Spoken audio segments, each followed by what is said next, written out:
case of Mohammed Shamji, a brilliant surgeon, father of many, and ruthless criminal, highlights a tragic reality.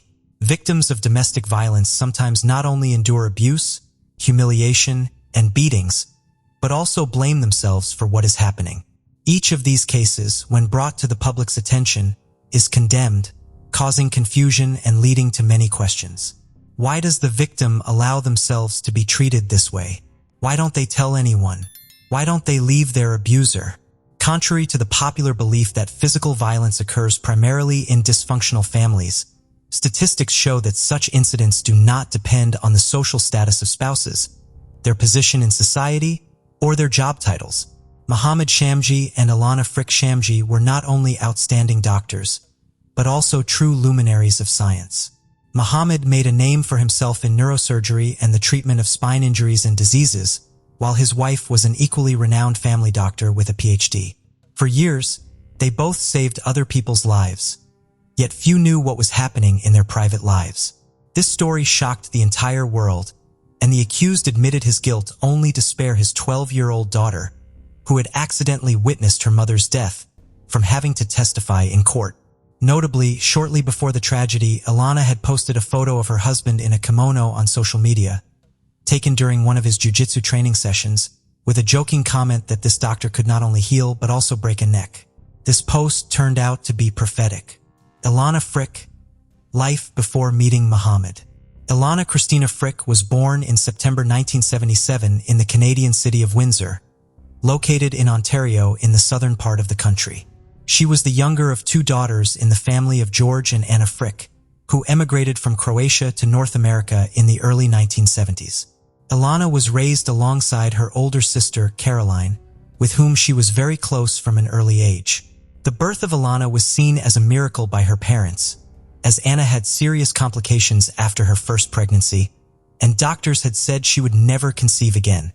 Ilana's parents worked at a large car factory, striving to provide their daughters with everything they needed and to give them a good education. Both sisters were smart and did well in school, but Ilana stood out for her determination and passion for learning. She spent nearly all her free time reading books, and she also managed to attend a dance studio, practice gymnastics, and compete in track and field. During middle school, Ilana chose to work during summer breaks to help her family. She worked in cornfields and even then tried to manage her budget wisely. Ilana excelled in math and other sciences, and by high school, she had decided to pursue a career in medicine and become a doctor. She graduated from high school as the top student and enrolled in a prestigious medical university without issue. Around this time, she also began a romantic relationship with a man named Matthew Ryan, whom she had known since high school and who was now studying in the same department. Their student romance lasted until graduation, but afterward, Frick decided to go to Ottawa and continue her studies in the capital's university residency program. Her boyfriend settled for a job at a local hospital and didn't consider furthering his studies. Ilana's and Matthew's relationship continued long distance and lasted until nearly 2002. They even planned to marry, but eventually decided to remain friends.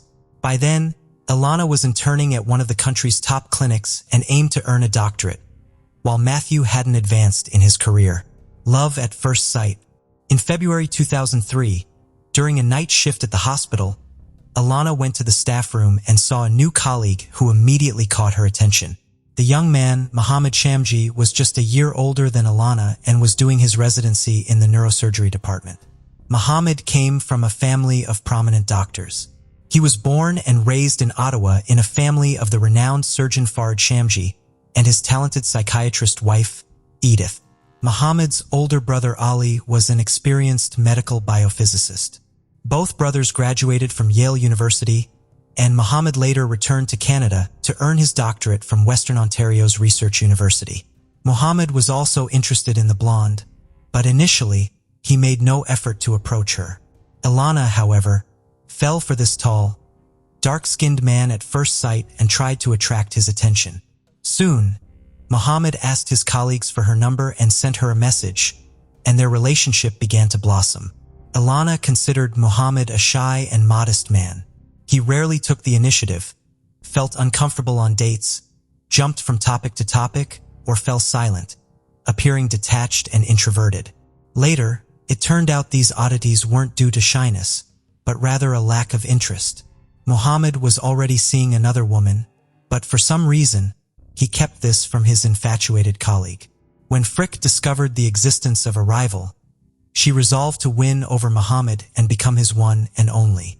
Their relationship was rocky during the first year, with the couple breaking up 3 times before rekindling, mainly due to Alana's persistence. Her parents were aware of this and urged her to leave Mohammed, but she stood firm, believing she had found her one true love.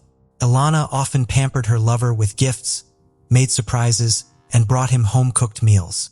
Mohammed seemed to just let himself be loved, readily accepting everything but reciprocating only occasionally. This one-sided game appeared to create an emotional dependence on Mohammed for Alana. Unplanned pregnancy, wedding, and the beginning of a nightmare. In the summer of 2004, Frick informed her partner that they were going to have a child. This news came as a surprise to both of them, causing more anxiety than joy. Nonetheless, Mohammed, raised in a strict conservative Muslim family, felt compelled to follow tradition and marry the mother of his child before its birth. In early September that year, the couple had a wedding with 2 ceremonies. The first adhered to all cultural customs respected by the groom's family, and the second took place among the couple's friends at one of the trendiest restaurant complexes. The newlyweds seemed happy and in love, but no one could have imagined that their marriage would be the start of a nightmare that would end in tragedy. The couple moved into a spacious house in one of Ottawa's prestigious neighborhoods. In January 2005, they welcomed their first child, a daughter named Yasmina. Unfortunately, the birth of their daughter didn't strengthen their marriage. The young father was entirely focused on his career and planned to continue his education, with his wife and newborn daughter taking a back seat. Moreover, Mohammed didn't hide his disappointment, as he had hoped for a son. After the birth of her child, Alana went on maternity leave, focusing on household chores and caring for her daughter. This irritated her husband, who, after returning from work, would retreat to his home office, spending little time with his wife and child. Over time, he became increasingly nervous and irritable, criticizing his wife's appearance, refusing to eat what she cooked, and calling her stupid and useless. Alana tried not to complain about her family issues, not even to close friends or parents. However, one day while talking to her mother on the phone, Mohammed, returning home in a bad mood, began berating and insulting his wife, which her mother overheard. She tried to defend her daughter, but her son-in-law blamed Alana for their crumbling marriage. Anna tried to convince her daughter to file for divorce and leave the man treating her this way. But Alana flatly refused, saying she loved her husband and would handle everything. She kept quiet about Mohammed's physical abuse, simply because the verbal abuse no longer seemed enough for him. In the summer of 2005, the situation spiraled out of control when Mohammed, in a fit of rage, punched Alana in the face, breaking her nose. Alana, with her baby in hand, fled to friends and filed a police report for domestic violence. She also decided to get a divorce and leave the man she had married for good. Unexpectedly, Mohammed began begging his wife to return, promising never to hit her again or even raise his voice. He swore he would change and that their family life would be everything Alana had ever dreamed of, and he would control his emotions. Shamji seemed sincerely remorseful, but this behavior was driven by certain circumstances. The young neurosurgeon was preparing to enroll at Duke University, aiming to earn his doctorate, and a criminal conviction could end his promising medical career. Mohammed cared only for himself and his future, but he succeeded in convincing Alana to drop the charges and not file for divorce. She even agreed to follow him to the United States, to North Carolina, where he was to continue his studies and earn a degree. Period of relative calm. Friends and family were baffled by why Alana didn't leave her tyrant husband and withdrew her police report. When she announced her intention to move to another country with Mohammed, they tried to dissuade her, but Alana stood firm. She was smart, educated, driven, and ambitious, financially independent, and capable of achieving any career goal. But her destructive relationship and emotional dependence on her husband were stronger. She was ready to abandon everything and sacrifice all for a marriage that didn't bring her happiness, only suffering. However, after moving to the United States, a period of relative calm came to their family. Muhammad was admitted to an elite biomedical engineering program, difficult to enter due to the intense competition. Meanwhile, Alana enrolled in a master's program at the School of Policy and Health at Duke University, receiving a scholarship covering her tuition. The couple seemed to reconnect, spending more time together. Their relationship became stable enough that they decided to have a second child. In August 2007, they welcomed their younger daughter, Fiza. However, Muhammad again couldn't hide his disappointment, as he had hoped for a son. What does the happy family keep secret? In late summer 2009, the couple and their children returned to Canada, settling back into their home in Ottawa. This time, Alana decided not to stay on maternity leave for long, and she quickly secured a position at a prestigious hospital as a family doctor, earning a solid reputation. Meanwhile, her husband balanced work, studies, and teaching at the university. In the late 2000s, social media was gaining popularity worldwide, and the couple started a personal blog showcasing a seemingly ideal family in every sense. They posted photos of their travels, spoke about achievements in science, flaunted their luxurious lifestyle in a lavish home, attended prestigious conferences and trendy resorts, and spent time with friends at expensive restaurants. From the outside, they appeared to be a happy, successful, wealthy, and deeply in love couple with no problems. But their followers couldn't fathom what was hidden behind this facade. In reality, Muhammad again distanced himself from his wife, continuing to exert strict control over her. He carefully monitored who she interacted with, what she wore, and even checked her email and social media accounts. He openly criticized her appearance, style, and parenting methods. But Alana preferred to remain silent. Tension and aggression from Shamji grew, with him yelling at his wife and blaming her for all their arguments and discord. In 2011, the talented neurosurgeon was offered a fellowship in spinal surgery at one of the largest medical centers in Calgary. He accepted the offer, but this time he went alone, leaving his family in Ottawa since Alana couldn't leave her job. For over a year, they maintained a long-distance relationship, but during one visit home, Muhammad left his laptop on, and Alana saw a message from a woman on his social media. The content suggested they were romantically involved. When Alana directly confronted Muhammad, he didn't deny it, admitting to having an affair. This was another painful blow for Frick, and she again considered divorcing her rude, unfaithful husband. Her family was sure she wouldn't forgive him this time. Surprisingly, Alana gave their family another last chance. Muhammad promised to end his affair and said they would start fresh in Toronto, where he had been offered a prestigious, well-paying job. Domestic violence and revenge affair. Shortly after moving, Muhammad expressed his continued desire for a son, suggesting they try again. Alana agreed, thinking that having a third child might help solidify their family. In October 2013, they welcomed a long-awaited boy named Marius. The father was happy, but his attitude toward his wife remained unchanged. Over the next few years, Shamji focused entirely on his medical career, becoming an accredited neurosurgeon with a reputation for handling the toughest and most hopeless cases that other doctors avoided. Frick also advanced, becoming a delegate for the Ontario Medical Association. However, tension between the couple began to rise again.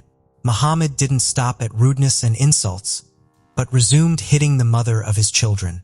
During a family ski vacation, Alana had a deep cut on her arm that required stitches, along with other injuries, but she claimed she hurt herself skiing. After returning home, Alana confided in her best friend that all the injuries were inflicted by her husband, following another argument over a newly discovered affair he had with a colleague.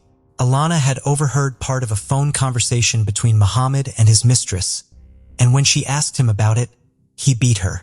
Her friend again suggested she divorce him, and when Alana refused, joked that she should get a revenge affair. The women laughed, but the hurt wife might have thought it was a good way to get back at her cheating husband.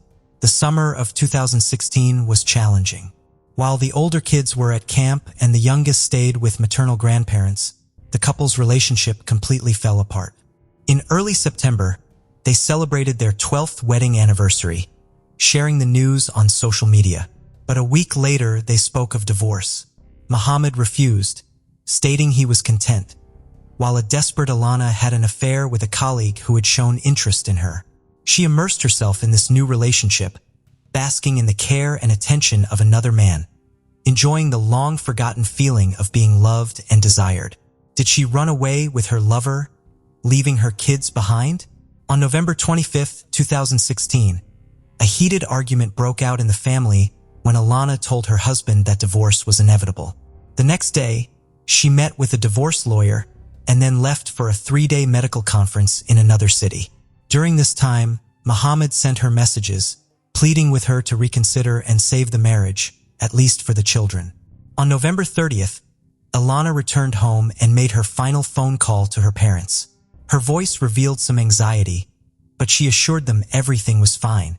Later, it was discovered that she had tried calling the police that evening, but in her panic, misdialed one digit, leading to a tragic outcome. On December 1st, Anna couldn't reach her daughter, so she called her son-in-law to find out what had happened. Muhammad calmly told her that his wife had packed her bags in the middle of the night and fled to her lover, abandoning him and the children. Her parents didn't believe him, knowing their daughter would never leave her daughters and young son like that. They contacted a close friend of Alana's who lived nearby, asking her to discreetly watch the Shamji home while they took the first flight to Toronto and reported their daughter's disappearance to the police.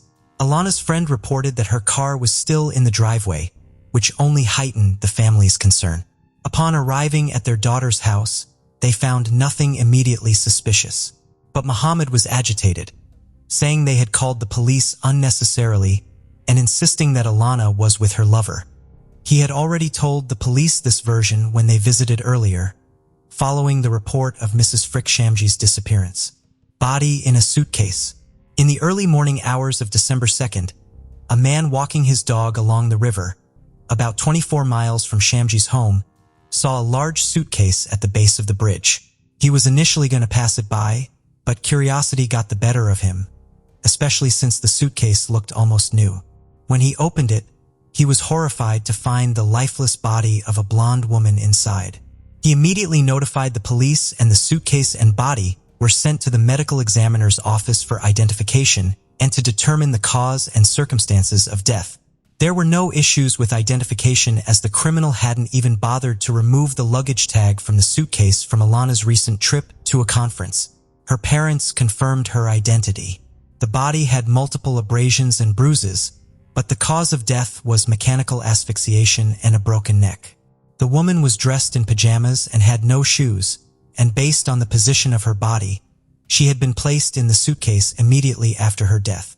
The young witness, Muhammad, was arrested that evening at a coffee shop where he was meeting with a lawyer. It was evident he was planning to leave the country, but he didn't have the chance. He was charged with first-degree murder, but the neurosurgeon denied any involvement. However, a horrific detail of the incident emerged. It turned out that the couple's eldest daughter, 12-year-old Yasmina, had accidentally witnessed her mother's assassination. According to the girl, she heard screams and noise coming from her parents' room and ran there. She cracked open the door and saw her father kneeling behind the bed. Her mother was likely lying on the floor, but Yasmina couldn't see her from the doorway. Muhammad yelled at his daughter, ordering her to leave immediately, shut the door behind her, and go to bed. In the morning, he told the girls that their mother had left. Yasmina, despite her age, understood something terrible had happened, but couldn't imagine that her father had taken their mother's life. A confession, trial, and sentence. To spare his daughter from having to testify in court, the accused confessed and recounted what happened that dreadful evening. According to him, he and his wife argued about her infidelity and desire for a divorce. Muhammad claimed he didn't mean to harm Alana, but things escalated spontaneously. The argument turned physical, and she tried to call the police, but he knocked the phone from her hand. She began screaming, and Muhammad struck her multiple times in the face, then pinned her to the floor and strangled her with his hands. At this moment, their daughter walked in but couldn't see what was happening due to the bed. When Muhammad realized his wife wasn't breathing, he attempted to resuscitate her, but it was in vain, as in his rage he had broken her neck. He then put her body in a large suitcase, loaded it into the trunk of his car, and drove around aimlessly for hours, unsure of what to do next.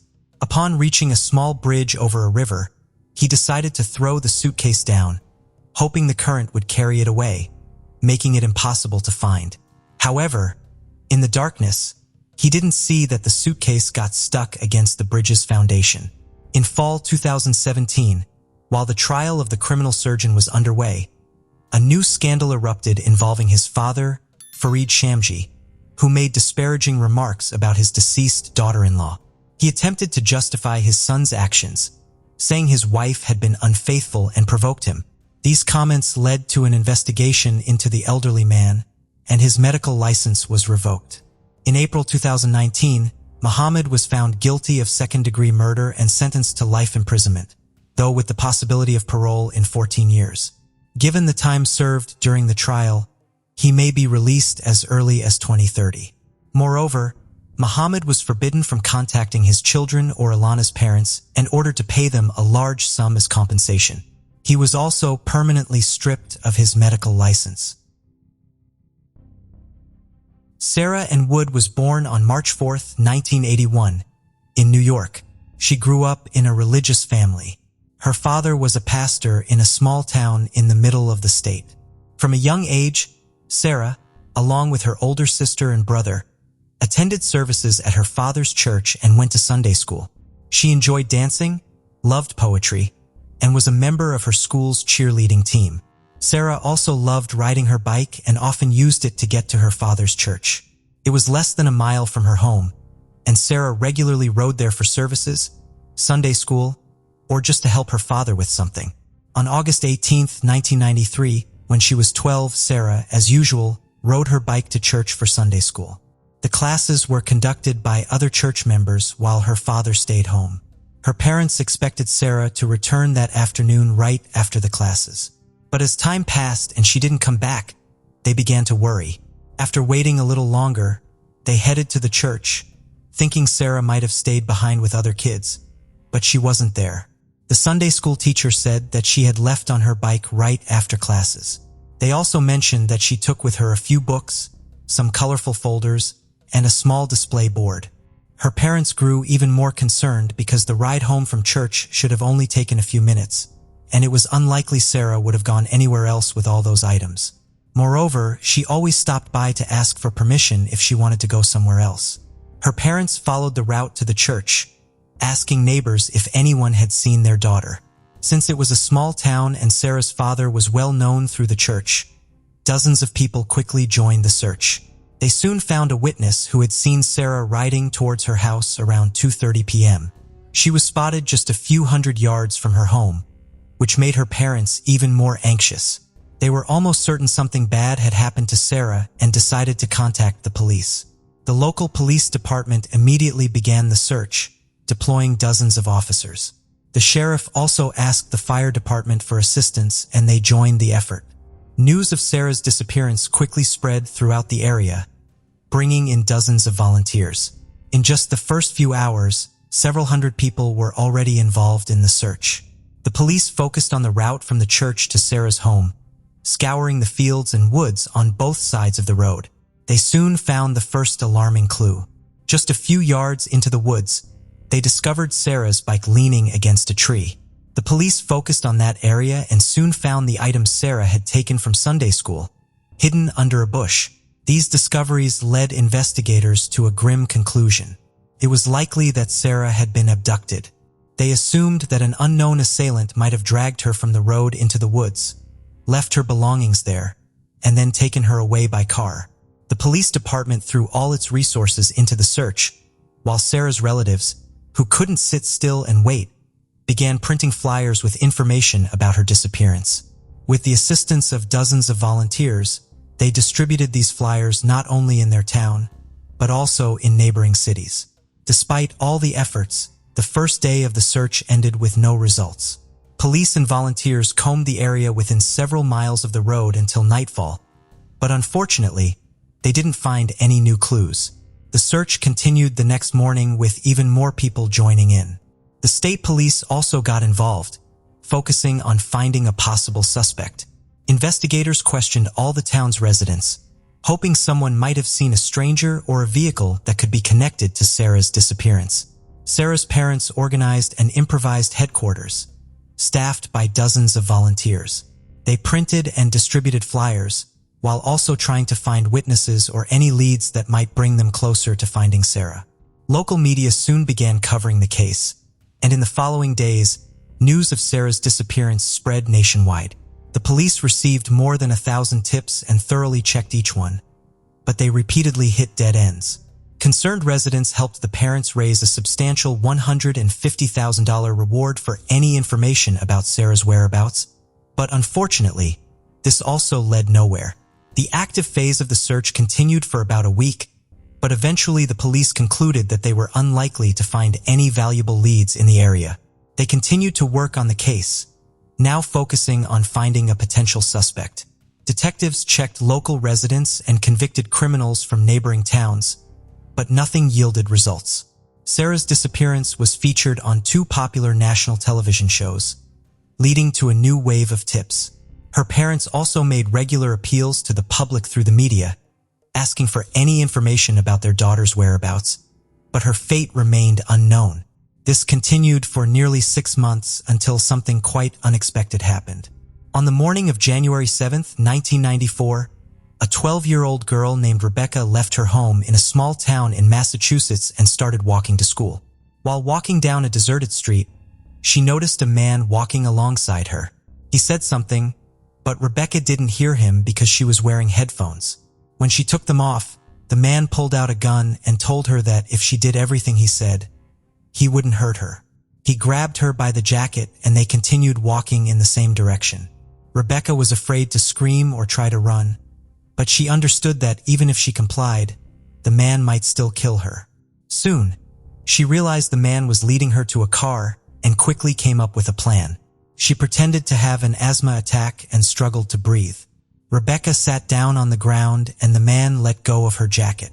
He grabbed the edge of her backpack while she continued to act as if she was suffocating, and at the right moment, she slipped out of the backpack straps and ran away from the kidnapper. A few hundred yards away, Rebecca spotted several adults.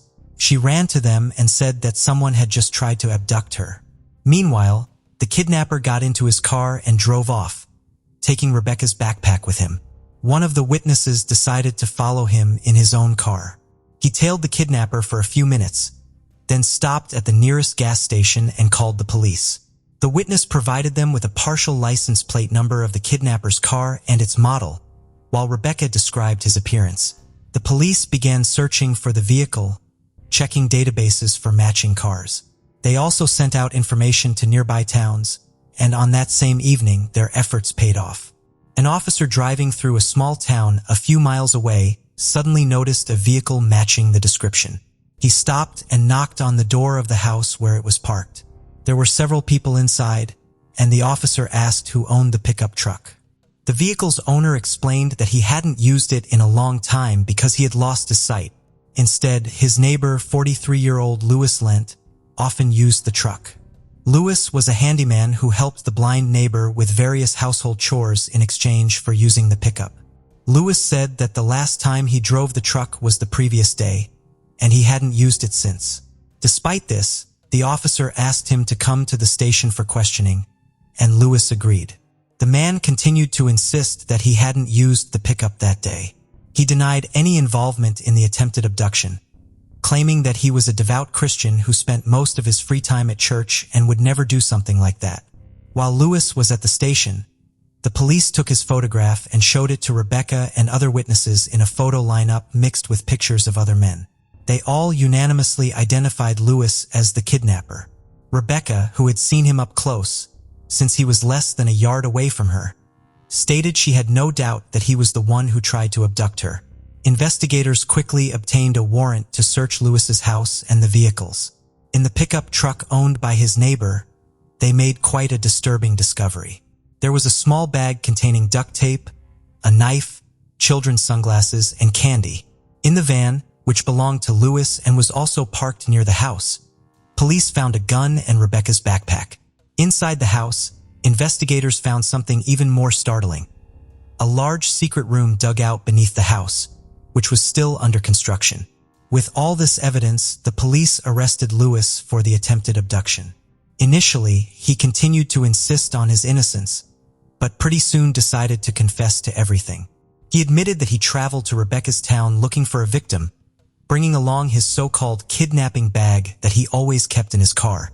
Lewis then explained the purpose of the secret room he was digging under his house, and his story shocked even the police. He revealed that he planned to turn it into a full-fledged bunker where he intended to hold kidnapped victims. Lewis said he aimed to abduct 11 girls, aged 12 to 17, to satisfy his horrific fantasies. He added that until the room was finished, he didn't plan to keep his victims there long, intending to kill them within a few days. In Lewis's house, the police also found a list of several names. Upon identifying these individuals, they realized all of them were children living not far from Lewis's home. It appeared that Lewis had been considering them as potential future victims once he completed the secret room. After his confession, Lewis was placed in jail awaiting trial for attempted abduction. Investigators continued to visit him to gather additional information, and during one of these visits, he unexpectedly confessed to another crime. Lewis revealed that 4 years prior, in October 1990, he was working as a janitor at a movie theater in the same town where he later attempted to kidnap Rebecca. On the evening of October 22nd, he left work and saw 12-year-old James Bernardo riding his bike near the parking lot. Lewis immediately decided to abduct him with the intent of assaulting him. There were no witnesses in the parking lot, and he had a bag with his kidnapping kit in the van, the same one that police later found during the search. Lewis offered him $5 to help set up chairs in the movie theater, and James agreed. Lewis led him to the empty theater where he tied him up. He then drove his van closer to the entrance, dragged the boy and his bike inside, and took him to his home. He left the boy there and drove to a nearby lake to get rid of the bike. After throwing it into the water, Lewis returned home and attempted to assault the boy, but was unsuccessful, so he decided to dispose of the victim. He dragged him into his van and drove to a neighboring state, where he killed him and left the body in the forest. It was soon discovered by a hunter who reported it to the police. However, over the course of several years, detectives were unable to get closer to identifying the culprit. Now, comparing Lewis's statement with the case materials, they found that he provided a vast amount of facts and details about this crime that perfectly matched reality. After Lewis's confession, news about him spread quickly throughout the whole country. In just a few days, police realized they were dealing with a man who not only tried to abduct a girl and was building a secret bunker for other victims, but also confessed to a murder no one suspected him of. Investigators in New York, who were searching for Sarah Wood, also heard about Lewis's case. They looked into the details of Rebecca's abduction attempt and requested more information about Lewis himself. Before that, profilers had created a profile of Sarah's potential abductor, and Lewis seemed to fit it quite well. The investigators decided to talk to him and went to the prison. During the interrogation, he mentioned that he often traveled to the neighboring state because he had close relatives living there. Lewis also said that sometimes during these trips, he drove through small towns looking for victims, and on August 18, 1993, he noticed Sarah. According to him, she was walking along the road with her bike beside her. Lewis pulled up next to her, got out of the car, and used a gun to force her into the van. He tied her up, then dragged her belongings and bike a few yards off the road into the woods so they wouldn't be found too quickly. After that, he drove Sarah to the mountains, hundreds of miles from her home. He stopped in a remote area by a large lake, where he assaulted and killed her. Lewis dug a hole and buried her body. He also mentioned that he wasn't sure if she had actually died or was just unconscious while he was doing that. But for some reason, Lewis refused to disclose the exact burial location. However, like with his other victim, he provided detectives with a wealth of details, leaving no doubt that he was indeed responsible for this crime. Police began searching the area around the lake, involving hundreds of volunteers, park rangers, and even the military. However, they faced an obvious problem. Given the enormous size of the lake, even with such an impressive search team, it was practically impossible to cover the entire area. Moreover, Months had passed since the burial, and the location could have become overgrown with grass. After several weeks of searching, they failed to find either the body or any evidence. Nevertheless, detailed testimony with precise details of the abduction was enough to charge Lewis with the murders of both Sarah and 12-year-old James. In January 1995, Lewis was sentenced to 17 to 20 years in prison for the attempted abduction of Rebecca. The following June, the trial for James's murder began, and Lewis pleaded guilty before the judge. He also told his lawyer that he wanted to confess to Sarah's murder immediately, but when he entered the courtroom and saw her parents, he suddenly changed his mind. However, just 9 days later, when he was brought into an empty courtroom, he finally admitted his guilt. Despite this, he continued to refuse to disclose the burial site, despite desperate pleas from Sarah's parents. Eventually, the prosecution offered him a deal. In exchange for information about Sarah's whereabouts, they promised him that he would serve his sentence not in a federal prison, but in a state one, as Lewis wanted. He agreed and began working with investigators. Lewis pointed out a specific area near the lake and even drew a rough map. The police also wanted to take him along on the search, but his lawyer advised against it.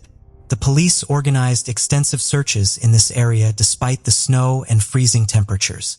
They used heavy equipment and the help of hundreds of volunteers, but all their efforts were in vain. They weren't able to find Sarah. Several months later, when autumn came, the police made another attempt, but once again, they were unsuccessful. Throughout this time, detectives tried to get more specific information from Lewis, but he refused to disclose the exact location or help the police find it. Eventually, the prosecution decided to revoke the deal, and on April 11, 1997, Lewis was sentenced to 25 years in prison. It was the maximum sentence the judge could impose without the discovery of the body, but he added that if such evidence were available, he would have certainly handed down a death sentence. During the trial, Lewis's lawyer attempted to mitigate the punishment in all three cases.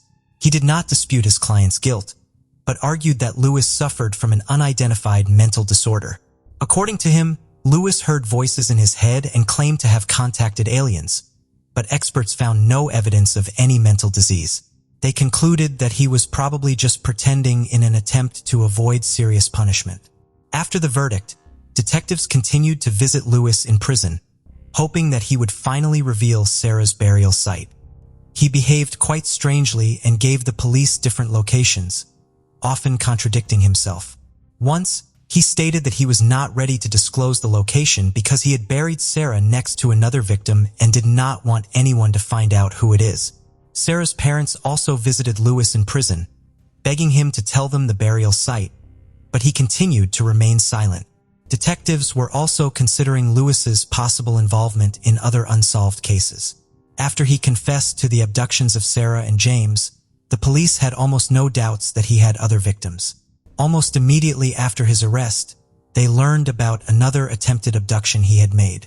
Several years prior, Lewis had tried to grab a girl off the street, but her father intervened. They reported it to the police, but detectives couldn't find the perpetrator. Only after Lewis's photo appeared in the news did the girl and her father recognize him. Lewis was also suspected in 4 unsolved disappearances that occurred from 1985 to 1992. Investigators determined that he had the capability to commit all these crimes, but no evidence was found, and Lewis refused to confess. Despite this, his story didn't end there. Detectives continued to visit him after his sentencing, hoping he would reveal Sarah's whereabouts or confess to other crimes. However, this didn't happen until 2013, when Lewis suddenly decided to confess to another murder. He confessed that he is responsible for one of the crimes he was suspected of.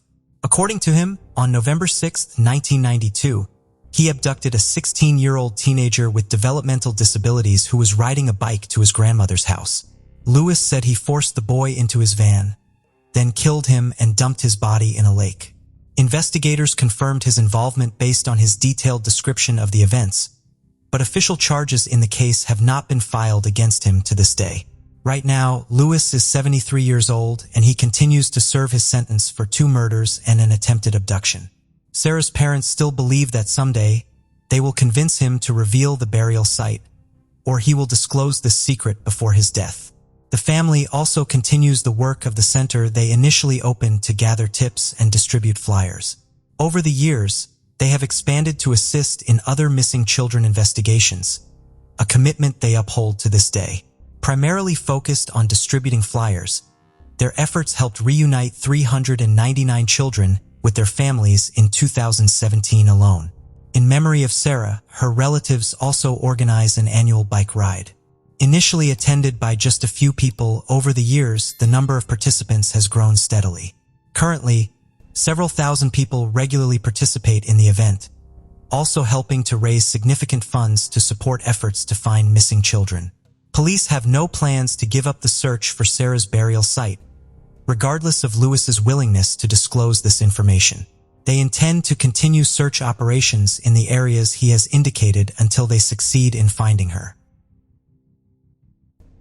On December 20th, 2017, a press conference was held during which Mark Perez, special agent in charge of the Florida Department of Law Enforcement, announced a breakthrough in the disappearance of Mike Williams, a Tallahassee real estate appraiser who was originally presumed to have drowned while duck hunting on Lake Seminole on December 16, 2000, and was eaten by alligators.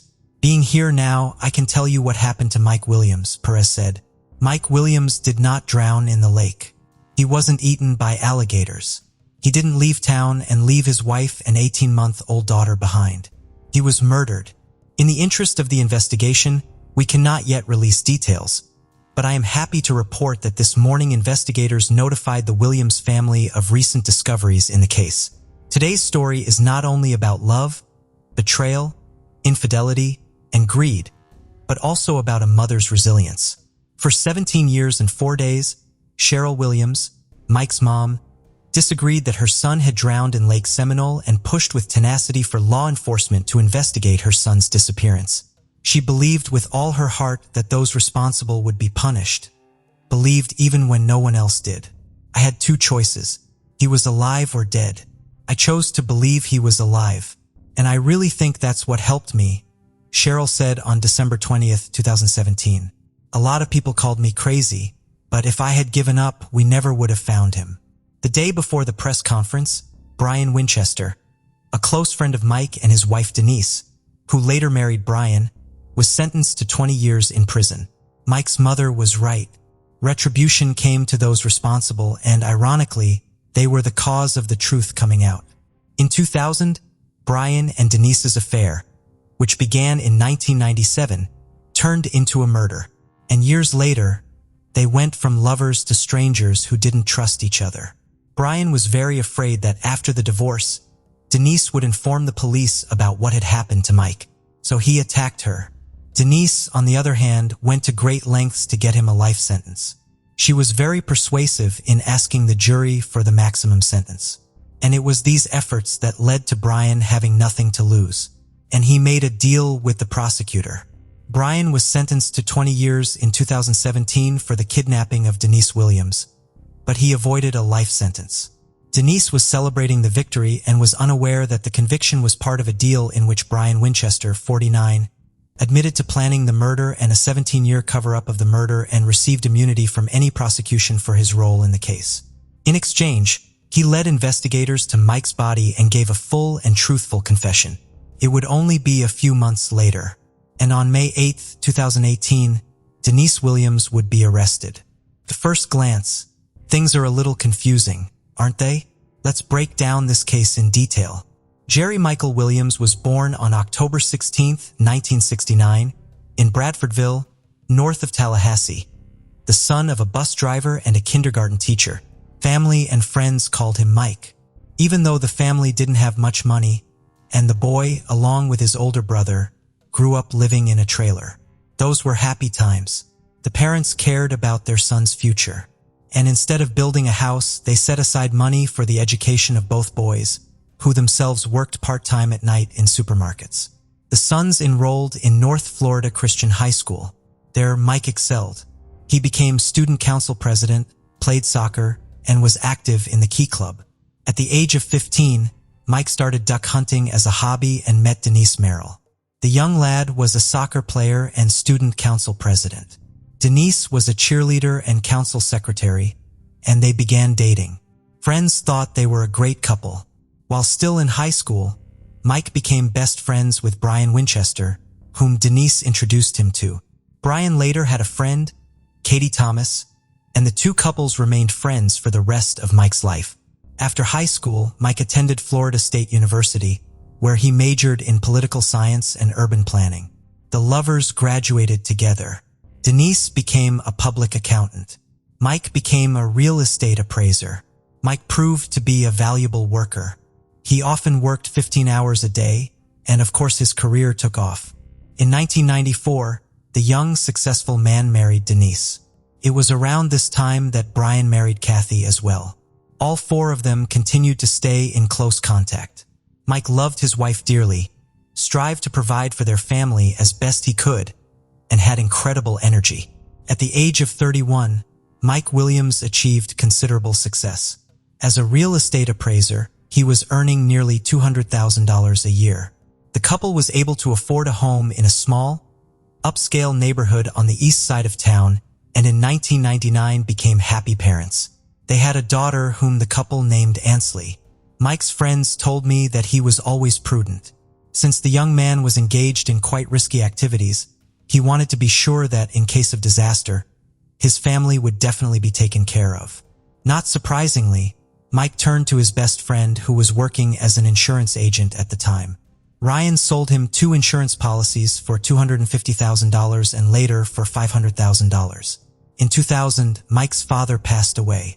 Williams was so stunned by this suddenness that, wanting to financially secure his own family, he again turned to a friend, helped Mike to insure his life for $1 million.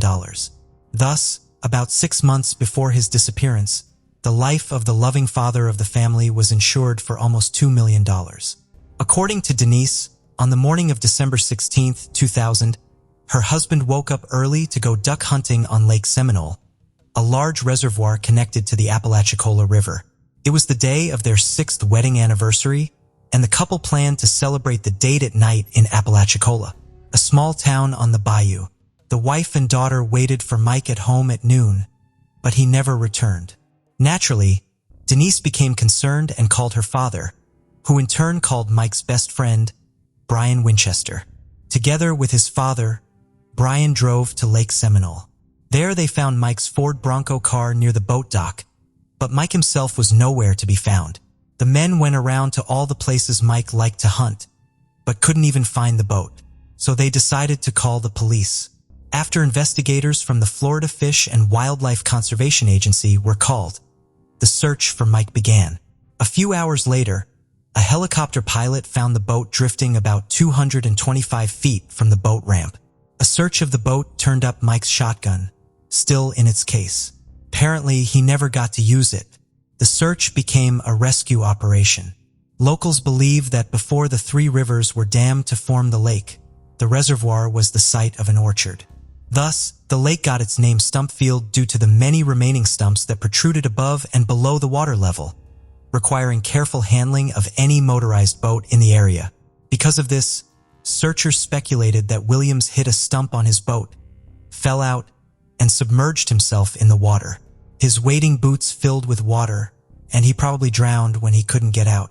Several other agencies were called in to help, including a dive team from Montgomery, Alabama, and the Jackson County Sheriff's Office. But the extensive and methodical search yielded nothing. Mike was never located. A week passed and the rescue operation turned into a body search operation. Teams were given probe holes to probe the bottom of the lake, and dogs were brought to the site. 10 days into the search, volunteers found the camouflage patterned hunting hat that could not be linked to Williams. Officials with the Florida Fish and Wildlife Conservation Agency speculated that Mike had been eaten by alligators, which is why the body could not be found. There were actually quite a few alligators living in the lake. The Florida Department of Law Enforcement found no signs indicating a violent death and agreed with that theory. After 5 weeks, the search was called off. The day after the search was called off, Denise held a memorial service for Mike less than 2 months after the alleged accident. It seemed to everyone that Denise had come to terms with the loss of her husband, but Mike's mother had not. 6 months later, In June 2001, an angler discovered wading boots floating in the lake. Divers searched the lake area and retrieved a lightweight hunting jacket and flashlight from the bottom. In one of the jacket's pockets was a hunting license with Williams's name and signature. The find raised many questions. Neither the hunting jacket nor the boots had visible teeth marks indicative of an alligator attack. None of the items found showed signs of having been in the water for 6 months. The boots were not slimy and the flashlight still worked. However, a week later, Denise's attorney asked the court to declare Mike Williams dead. Based on the items found, he suggested that alligators and other aquatic life had swallowed the body whole. The motion was granted. The death certificate said Mike died on December 16, 2000. Cause of death: accidental drowning while duck hunting on Lake Seminole. The body has yet to be recovered. This is how Mike Williams' story might have ended if not for Cheryl Williams, who refused to give up and continued to search for her son.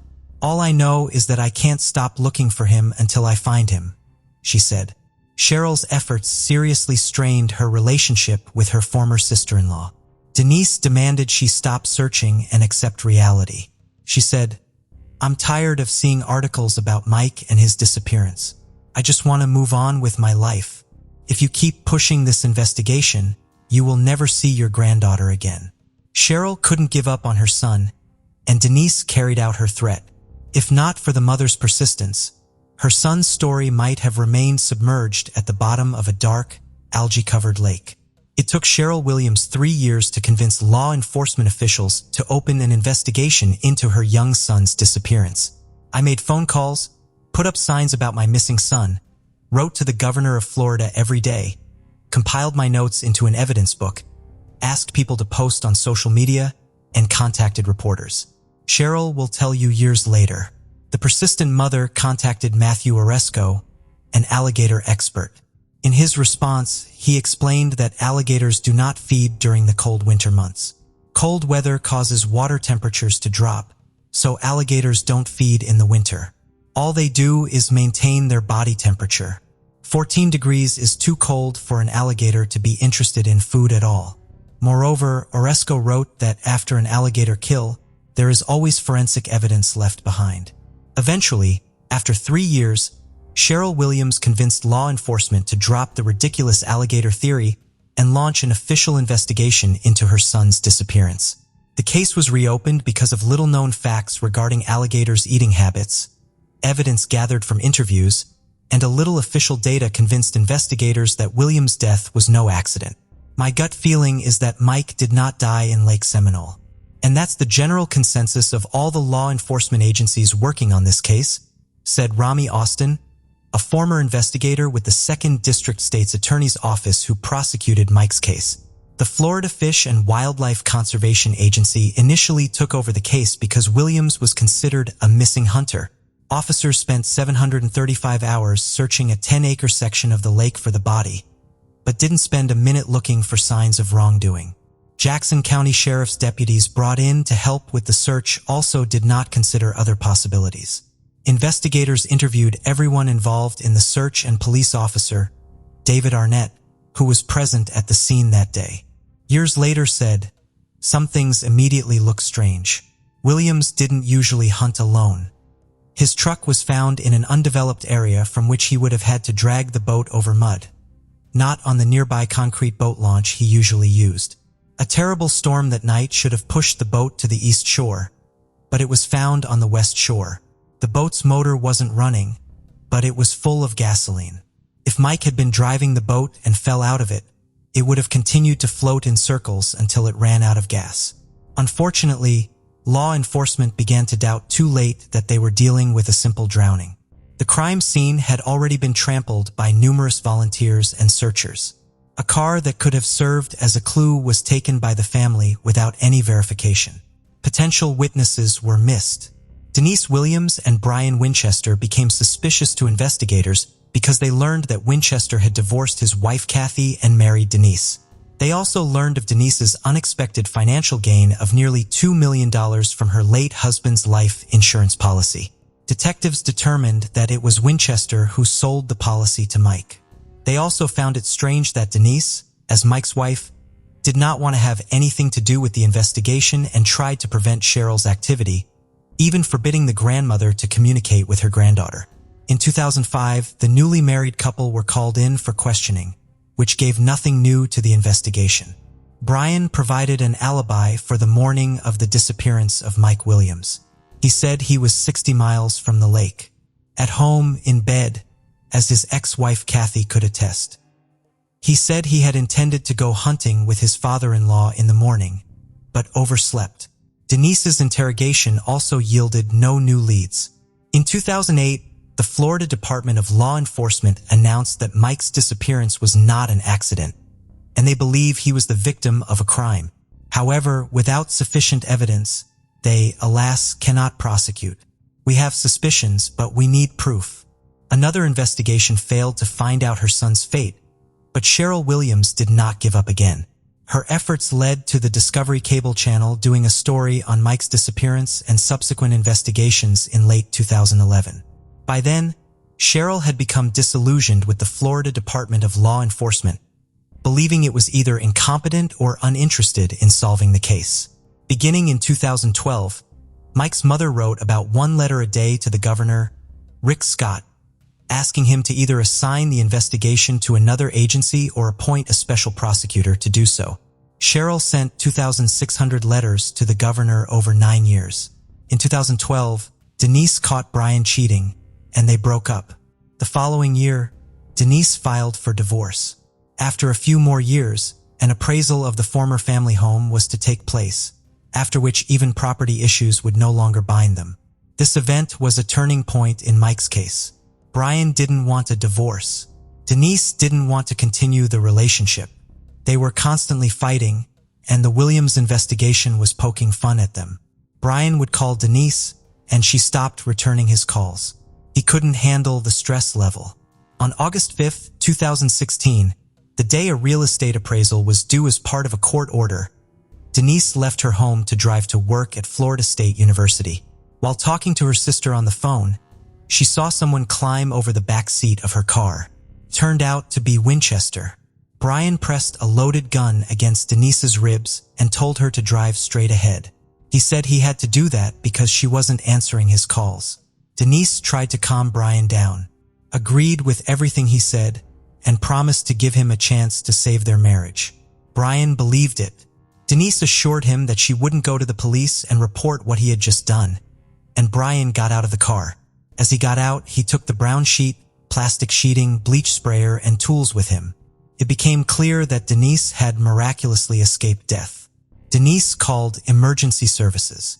Brian was quickly arrested and charged with kidnapping, which is a first-degree felony in Florida, and carries a life sentence as the maximum penalty.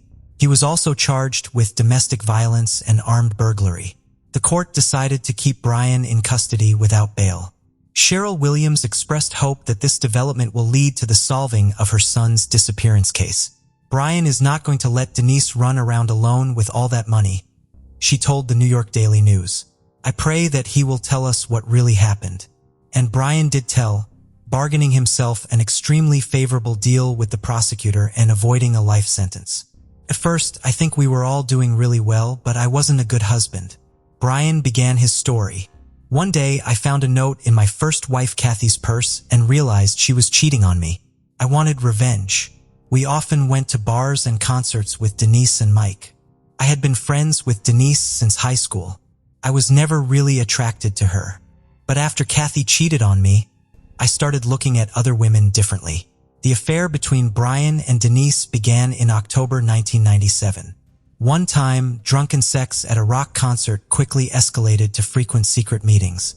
We started meeting at hotels during the workday. We met whenever we had the opportunity. Brian recounted he did not want a divorce. Denise made it clear that she would never divorce her husband. Public opinion was important to her, and she did not want to share custody of her daughter. Over time, the affair became more than just meeting for casual sex. Denise and Brian thought of themselves as a couple, exchanging gifts and love letters. It became clear that they couldn't go on like this. They could not be without each other, and divorce was unacceptable to Denise. Her pious image was not to be harmed. Around this time, Mike almost died in a hunting accident. Brian saved him, and Denise suddenly saw a way out of the situation. After the deal with the prosecutor, Brian will reveal. The year 2000 prompted us to start talking about Mike and Kathy's death. Denise wanted it all on me, not her, and she wanted a scenario where it wasn't a murder, but an accident. She wanted death to be left up to God. That way she could live with it. After considering various options, Brian and Denise settled on a boating accident. In doing so, they timed the murder so that they could get the maximum possible payout on Mike's life insurance policy. They both realized that Mike had to be killed before one of the 3 policies expired at the end of December 2000. The plan was in place. Brian called his friend to go hunting. He said he'd found a great spot on the shores of Lake Seminole. Mike expected to go there with Brian and return home by noon to celebrate his anniversary with his wife. I told him that we were going to go to a special place and that he absolutely had to bring his wading boots with him. I had to make sure he took them with him because it was believed that if you fell overboard in wading boots, you would drown very quickly. The plan was to make death look like an accidental drowning. Once Brian and Mike were in the water, Brian pushed Mike out of the boat. But instead of sinking, he grabbed onto the stumps and began to wade through them to the shore. Brian panicked. I didn't know what to do. Mike started calling loudly for help. I didn't know how to get out of this situation. I had a shotgun. I was panicking, and I shot him in the head. I didn't think about what I was doing. Things didn't go according to plan, and I needed to cover up what happened. There was hardly any time left. I should have been back home by now and getting ready to go hunting with my father-in-law. No one knew I was at the lake with Mike, so I decided it would be best for me to drive home and pretend like I had overslept. I drove home and hoped that Kathy was still asleep. I entered the house as quietly as I could. Katie was asleep. My phone was on the floor. I went to bed, called my father-in-law, and apologized. Brian did everything he could to create an alibi for himself. Then he hid the body. Denise didn't know that Brian had shot Mike in the head and buried him. Brian tried to tell her, but she didn't want to listen. It was enough for her that her husband was gone. Denise wanted to go on living with the idea that it was God who kept him from swimming out and let him drown. According to Brian, they promised each other that neither of them would ever say anything. Denise and Brian justified what happened by saying that the main reason Mike was killed was because it was impossible for them to live together. We said the money was just the cherry on the cake, Brian would pronounce in court. Investigators learned that it was Brian who planted a hat, boots, flashlight, and license. First, he needed to keep searchers from leaving a lake, and afterwards he needed grounds to pronounce Mike dead so Denise could get insurance, since a recognition process usually takes about 5 years. The lovers managed it in just 7 months. Including Social Security and other benefits, Denise received about $2 million. On May 8, 2018, Denise Williams was charged with first-degree murder, conspiracy to commit murder, and accessory to a felony, which carried a life sentence. Denise pleaded not guilty to all 3 charges. In February 2019, she was sentenced to life in prison. 5 months later, Mike and Denise's daughter, Ansley, received all of her late father's assets and insurance money owed to Denise. In January 2020, Denise Williams appealed the conviction and life sentence. Her attorney argued before Florida's First District Court of Appeal that there was no evidence that she was involved in committing the murder. In November 2020, the murder conviction was overturned, but the 30-year sentence for conspiracy to commit murder was upheld. Denise is now in custody at the Florida Women's Reception Center. She will be 78 years old when she is released. Brian Winchester was transferred to Madison Correctional Institute in Florida to serve the remainder of his sentence. His current release date is set for July 30th, 2036. He will be 67 years old. Ansley, daughter of Mike and Denise, insists her mother is innocent and places the blame on Brian Winchester. She refused to speak to any media regarding the outcome of the case and her personal life. According to Cheryl and Nick, Ansley's uncle, they have not been able to connect with Ansley. Cheryl is very sorry that she has lost not only her son, but also her granddaughter. Tara Lynn Grant was born on June 22, 1972 in Michigan. She spent most of her childhood on a farm with her parents and sister. Tara loved being outdoors, riding horses, and helping her parents with other animals on the farm. In school, Tara was very active in sports.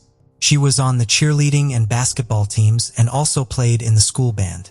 After high school, Tara attended the University of Michigan, where she met a guy named Steven. They started dating and got married soon after her graduation.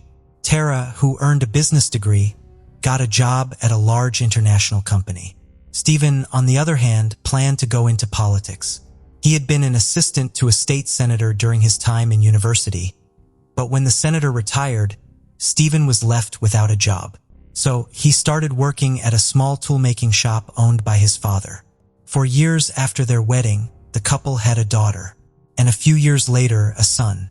After their second child was born, the family bought a new house in a prestigious neighborhood in Macomb County, Michigan, right outside of Detroit. By then, Tara had made significant progress in her career, but it came with its drawbacks. She had to travel a lot for work, often flying to different states and countries, which meant she could only spend weekends at home with her family. Because of this, Steven took on most of the childcare responsibilities. His job at his father's company allowed him a flexible schedule, so he could spend more time with the kids. But it was still challenging for him to juggle work and childcare, so they decided to hire a full-time nanny. There is a special program that helps families find a nanny from another country who would live with them full-time and take care of the children. Thanks to her job, Tara could afford to hire such a nanny, and soon they found the right person. They hired a young woman from Germany who quickly got along with their children and took on most of the childcare duties. Steven, who got more free time, also started working part-time as a youth soccer coach. But despite the family's good financial situation, Tara's constant absence strained her relationship with Steven. She was only home on weekends, and they began arguing more frequently because of it. Tara hoped that after her next promotion, she could adjust her schedule to spend more time at home. But until then, she was away on business trips almost every day. This went on until February 14, 2007, when something unexpected happened. On Valentine's Day, Steven called the police and told them that Tara had been out of touch for 5 days, which was quite unusual. He explained that on the evening of February 9th, Tara returned from a business trip and told him she had to leave a day earlier this time, spending just 1 day with the family. This led to another argument between them, and Tara started packing her suitcase. A few minutes later, Steven heard her talking on the phone, saying, "I'll be waiting at the end of the street," before she left the house and got into some dark-colored car. Since then, Tara hadn't been in touch and didn't answer any of his calls. The police's first question was why Steven waited 5 days before reporting her disappearance. But Steven said he initially didn't see any cause for concern. He thought Tara just went on her business trip early and wasn't answering his calls because of the argument. However, over the next few days, he started to worry because she hadn't been in touch for so long. Normally, when she was away, she'd call the kids who were only 3 and 7 years old, but not this time. On Monday, Tara's boss called him and said she hadn't shown up for a meeting. This was also very odd and meant she hadn't gone to work. Steven called her relatives and told them what was happening, but they assumed Tara just needed time away from the constant arguments with him. She had told her parents several times that her relationship with Steven was getting more and more problematic because of her job, and they argued quite often. So, her relatives thought she decided to take a break from Steven and would soon come back home. As time went by, Tara still didn't show up, and she didn't answer any calls. Eventually, Steven began to worry that something might have happened to her and decided to contact the police. As Steven answered the police's questions, they noticed several suspicious scratches on him. Detectives asked if the argument with his wife had turned physical, but Steven denied it. He claimed that he often works with metal parts at his father's shop and gets scratched by them regularly. After the interview at the station, detectives said they needed to search their home, and Steven agreed. They arrived and found that all of Tara's belongings, including her documents and purse, were missing, along with her suitcase. Steven also gave them access to Tara's computer, where they examined her bank account. There were no transactions since the day of her disappearance, which seemed odd. If she had gone somewhere, she would have needed to buy plane tickets, book a hotel, and so on. But there were no activities on her account for the past 5 days. During the search of the house, detectives found no clues that could shed light on Tara's disappearance. There was no indication that she could have been the victim of any crime, so they were left trying to trace her movements since February 9th. The local police department had little experience investigating such cases because the area was considered one of the safest in the country. Most of the time, they dealt with minor neighbor disputes and other nonviolent incidents. They asked Stephen to undergo a polygraph test, but he was outraged by the fact that the police considered his involvement. He said he would never harm his wife and began to cry. The police left his house and began to consider their next steps. But the following morning, Stephen suddenly called them and said he was ready for the interrogation. However, just a few moments later, his lawyer contacted the detectives and told them that he had advised his client against it. The police obviously considered Stevens as the person of interest, as he was Tara's husband. Besides being standard practice in such cases, they simply couldn't find any other leads. Tara's relatives, friends, and colleagues all said they hadn't heard from her since February 9th and had no idea where she could be. There was no activity on her bank account either, although she would have clearly needed to make some purchases. Detectives began to think how they can interrogate Stephen and quickly found something interesting. His driver's license had been revoked, but he continued to drive his car. So officers waited for him to get behind the wheel and arrested him. But he once again felt like the police were treating him as a suspect and refused to talk to them. His lawyer quickly bailed him out and Stephen returned home. The police continued to search for clues and requested Tara's mobile phone records. Her last call was made on the day of her disappearance. She called Stephen from the airport and said she would be home soon. After that, she received numerous calls from Stephen, but they all went to voicemail. Detectives listened to these recordings. Stephen repeatedly asked her to answer or call back and accused her of neglecting their children. He also pleaded with her to come home for their sake. The phone itself was turned off, and based on data from the cell phone carrier, the last time it connected to cell towers was in the vicinity of Tara's house on the evening of her disappearance. Interestingly, the police found no incoming calls during that period. And as we recall, Stephen mentioned that someone called Tara before she left the house and said she would be waiting on the street.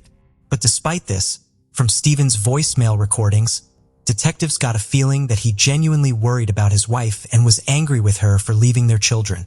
Although they didn't rush to rule him out as a suspect, but they couldn't find any new leads either. Stephen still refused to talk to the police, accusing them of wasting time on him instead of searching for Tara. Instead, he actively engaged with the media, which began covering the case from the early days. Tara's mysterious disappearance quickly drew widespread public attention, and Stephen appeared in front of cameras almost every day, pleading for her to come home. When information about the case reached the company through which Stephen and Tara hired the nanny, they decided to send her back to Germany. Before leaving, she gave a statement to the police and spoke positively about her time in their home. She also mentioned that on the evening Tara came home, she was at a bar with friends. When she returned home, she saw Stephen, who seemed upset and told her that Tara had just left the house. Despite Stephen's refusal to cooperate with the police, he hired a private detective, a former FBI agent who conducted his own investigation, but also failed to find Tara. With no leads on their hands, police decided to try a different approach. They contacted the company through which Tara and Stephen found the nanny, and here they found something interesting. Before hiring the woman from Germany, they had a total of 6 nannies, but none of them stayed in the job for long. Detectives spoke to them, and almost all said that Stephen's behavior seemed not only strange, but also frightening to them. According to their accounts, he rummaged through their belongings, asked intimate questions, and often yelled at them, treating them as if they were supposed to follow his commands. The police then wondered why the last nanny from Germany portrayed her time with the family in a completely different light, with only positive words about Stephen. They secured permission to monitor her emails and phone, leading to an unexpected revelation. Detectives uncovered messages between her and Stephen, revealing they had been having an affair. It emerged that the 19-year-old had been involved in an intimate relationship with him during Tara's business trips, which persisted until she was forced to leave the country. Although this was an important lead for the police, infidelity did not prove Stephen's involvement in Tara's disappearance, so they continued to search for other evidence. Speaking with Tara's relatives and friends, detectives learned that nearly all of them had disliked Stephen since she married him. According to them, he behaved quite strangely, tried to control her every move, and didn't get along with anyone in her family. Investigators soon learned something else. Stephen's former girlfriend, whom he had dated before meeting Tara, called the police and told them something interesting. According to her, Stephen had reached out to her several months prior, and their conversations gradually became more intimate. Eventually, Stephen began openly expressing his desire to engage in a romantic relationship with her, despite both of them being married. Stephen also complained about Tara and her constant absence. According to him, he suspected her of cheating on him with her boss. He even admitted to installing special software on her computer, which he used to read her messages, but found no evidence to confirm his suspicions. All of this made the police even more inclined to consider the husband's possible involvement in Tara's disappearance, but they still needed some evidence. When several weeks had passed since her disappearance, they began to consider the possibility that she might no longer be alive and launched extensive searches for her body. They enlisted volunteers and began searching the area within a radius of several miles from Tara's home, as well as a large park nearby. The search went on for several days, but it yielded no results. This continued until February 28th, when a local resident called the police. The woman came to the same park for a walk, aware of Tara's disappearance and the ongoing search for her body, so she remained vigilant and kept an eye out for anything unusual. Soon enough, she did notice something strange. Under one of the trees along the trail, there was a plastic bag covered with branches and snow. It was clearly filled with something, and the woman decided to take a closer look. Through the bag, she saw rubber gloves and something resembling metal shavings inside, and there was something dark red at the bottom. She decided to take the bag with her and handed it over to the police. Detectives immediately realized that there was likely blood at the bottom of the bag and sent it to the lab. But there was a problem. Experts warned that due to a high workload, DNA analysis could take up to 2 months. Nevertheless, they examined the contents and confirmed that it did indeed seem to be human blood. The police immediately focused their search efforts in the area where the bag was found, deploying all available resources. Stephen did not participate in the search, citing bias from the police. Instead, he gave a lengthy interview to a news channel, making quite a few questionable statements. He repeatedly criticized Tara for being absent from her home most of the time, labeling her a bad mother. Stephen claimed he took on almost all parenting responsibilities and was a better mom than she was. When reporters asked about their financial situation and whether he had been living mostly on Tara's money, Stephen became angry and insisted he didn't need a penny from her. During the interview, Stephen also accused Tara of infidelity without providing any evidence. Throughout the conversation, he repeatedly condemned Tara and emphasized how difficult their marriage had been for him. As Stephen was giving the interview, the detectives made some progress. They had previously tried to obtain a search warrant for Tara's home without success due to insufficient grounds, and Stephen had prevented them from searching it voluntarily. However, after the blood-stained bag was discovered in the park, the judge granted the warrant. The police arrived at the house, and around the same time Stephen returned after the interview. Detectives informed him of the warrant to search his home, and Stephen opened the door for them before calling his lawyer. The lawyer inquired if his client was under arrest, and the police answered no. Stephen then said he would take his dog for a walk, fetched it from the house, and left, while the police began the search. They went through room by room, eventually reaching the garage. There, one of the detectives noticed a large green container with several plastic bags inside. Slitting one open, they found an unknown substance, along with what appeared to be women's clothing. Opening another bag, the officer realized with horror that it likely contained human remains.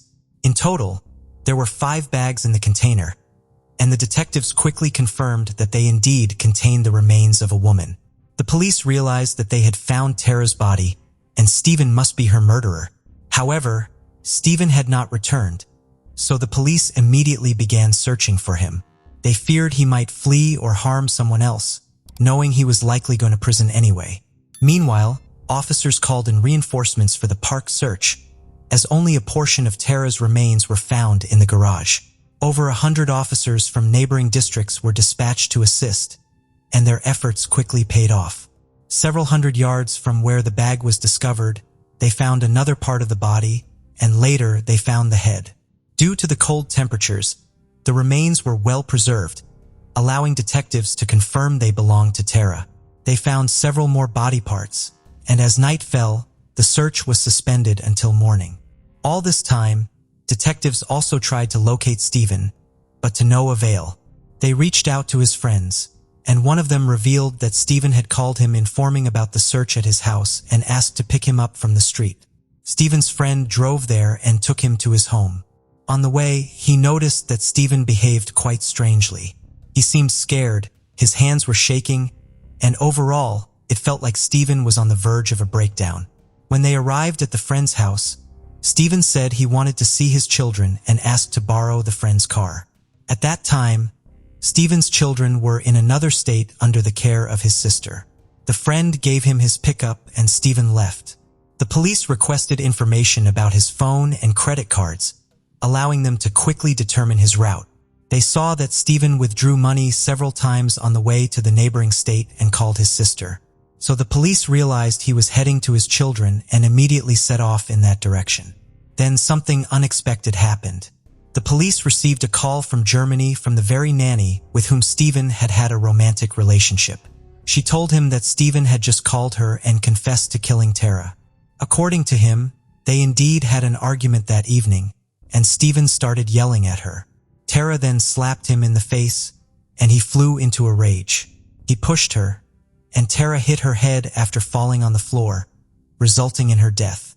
The police no longer doubted Stephen's involvement, but they still needed to find him. For several hours, they searched the area along the highway leading to the neighboring state, and soon they discovered Stephen's friend's car. It was abandoned near the entrance to the national park, but Stephen himself was nowhere to be seen. The police headed to the park, and several hours later, thanks to thermal cameras, they finally found him. Stephen was lying under a tree, wearing only light clothing, and the officers realized he was on the brink of death from hypothermia. He was in an altered state, talking to trees and muttering incomprehensible phrases, so they quickly airlifted him to the hospital. Despite the fact that his body temperature dropped to just 88 degrees, doctors managed to save his life, although it took some time for him to fully recover. While he was in the hospital, he was charged with murder, and detectives handed the case over to the court. It's worth mentioning that on the same day, his lawyer refused to defend Stephen. When asked why, he vaguely replied, "I need to be able to look at myself in the mirror in the mornings." Stephen was assigned a new lawyer, and meanwhile, forensic experts examined Tara's remains. One of the most experienced pathologists in the country, who had worked on J.F. Kennedy and John Benet Ramsey cases, was appointed as the chief medical examiner. After studying the remains, he concluded that Stephen's version of events did not match reality.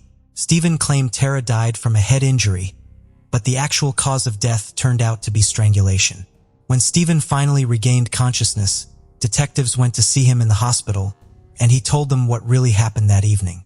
According to him, when Tara came home and said she had to leave a day earlier, they got into an argument and he started yelling at her. When she tried to leave the room, he grabbed her, and Tara hit him in the face. Enraged, Stephen struck back, then strangled her. He dragged her body from the second floor to the garage and placed Tara in the trunk of her car. At the same time, the nanny returned home, and Stephen told her that his wife had just left him. The next morning, he took the body to his father's workshop, making sure no other workers would be there. Stephen destroyed all of Tara's documents and personal belongings, then dismembered her body using a saw. He also mentioned that he vomited twice while doing all this, but he kept telling himself, "If you don't do this, you'll end up in prison for the rest of your days." Several hours later, he packed the remains into plastic bags, placed them in a container, and returned home, leaving the body in the car.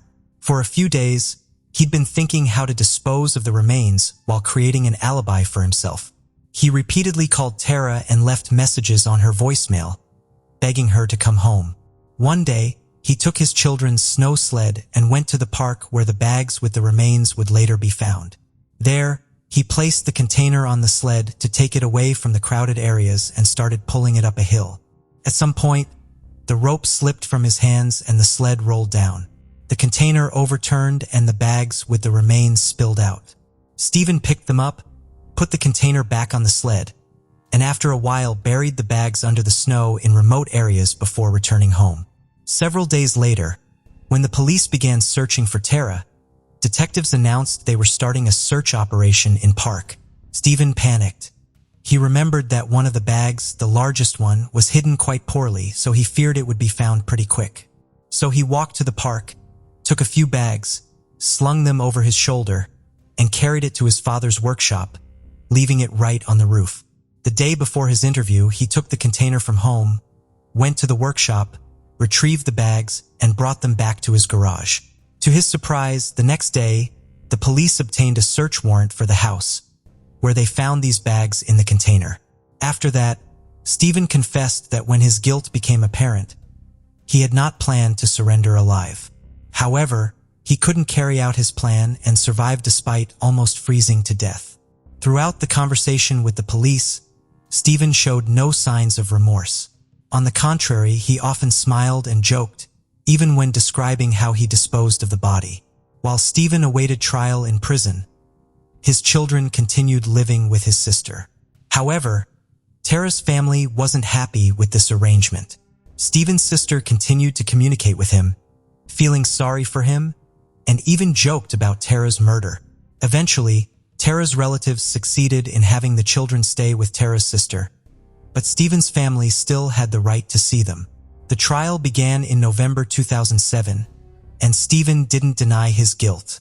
Nevertheless, his new lawyer tried to argue for a lighter sentence, explaining that Stephen committed the crime after many years of marital problems caused by his wife's frequent absence. During the trial, it also emerged that Stephen lied about Tara's plans to leave a day earlier. Her boss said Tara had no additional meetings scheduled and was supposed to start her work at the usual time. Tara's sister, who spoke with her shortly before the murder, confirmed this. At that time, told her she would be home all weekend, as usual. There was also no evidence to support the claim that Tara was cheating on her husband. Her boss said their relationship was purely professional, and it was confirmed by their email letters and texts. Even Stephen himself admitted that he didn't actually believe it. The prosecution failed to prove that Stephen had planned the murder in advance. Apparently, he committed the crime in a fit of rage, which could have led to charges of second-degree murder rather than first-degree. On December 21, 2007, the jury unanimously found Stephen guilty, and he was sentenced to a minimum of 50 years in prison. Stephen's lawyer tried to appeal the verdict, but to no avail. Since then, he has been serving his sentence behind bars. But his story doesn't end there. Tara's murder attracted the attention of millions of people across the country, and Stephen clearly enjoyed it. While in prison, he began writing a book and planned to release it with the help of his sister. They even discussed the possibility of a film adaptation, and Stephen pondered which famous actor could play him. In 2008, something else came to light. Stephen's children told their aunt that they actually saw their father killing their mother. On that fateful evening, they came out of their room after hearing screams and witnessed the entire ordeal. When this information appeared in the media, Stephen's relatives accused the children of lying and continued to defend him. Also in the same year, it became known that Stephen's father, who unlike other relatives didn't support him, could not live with what his son had done, and his body was found in his own home. As of now, Stephen remains behind bars, and he will only be eligible for parole in 2058. Every year, Tara's relatives and friends host a marathon along the route in the park where she used to jog frequently, and her children are always among the participants. Despite their father's actions, they have found the strength to move forward and honor their mother's memory. In the midst of winter, when families gather to celebrate peace and joy, a sinister shadow loomed over the picturesque town of Dover, Arkansas. It was December 1987, a time meant for festivity and love, But for one family, it became a scene of overwhelming horror. This is the chilling tale of the Christmas killer Ronald Gene Simmons, a man who transformed the season of giving into a time of unspeakable tragedy. What leads a person to destroy what they once cherished? What darkness lies within the human mind that can turn a father into a monster? From decorated war hero to a man convicted of the worst family massacre in American history, we'll delve into the depths of a mind clouded by secrets and rage, where the line between protector and predator became fatally blurred. To understand the mind behind the massacre, we must journey back to the origins of Ronald Gene Simmons.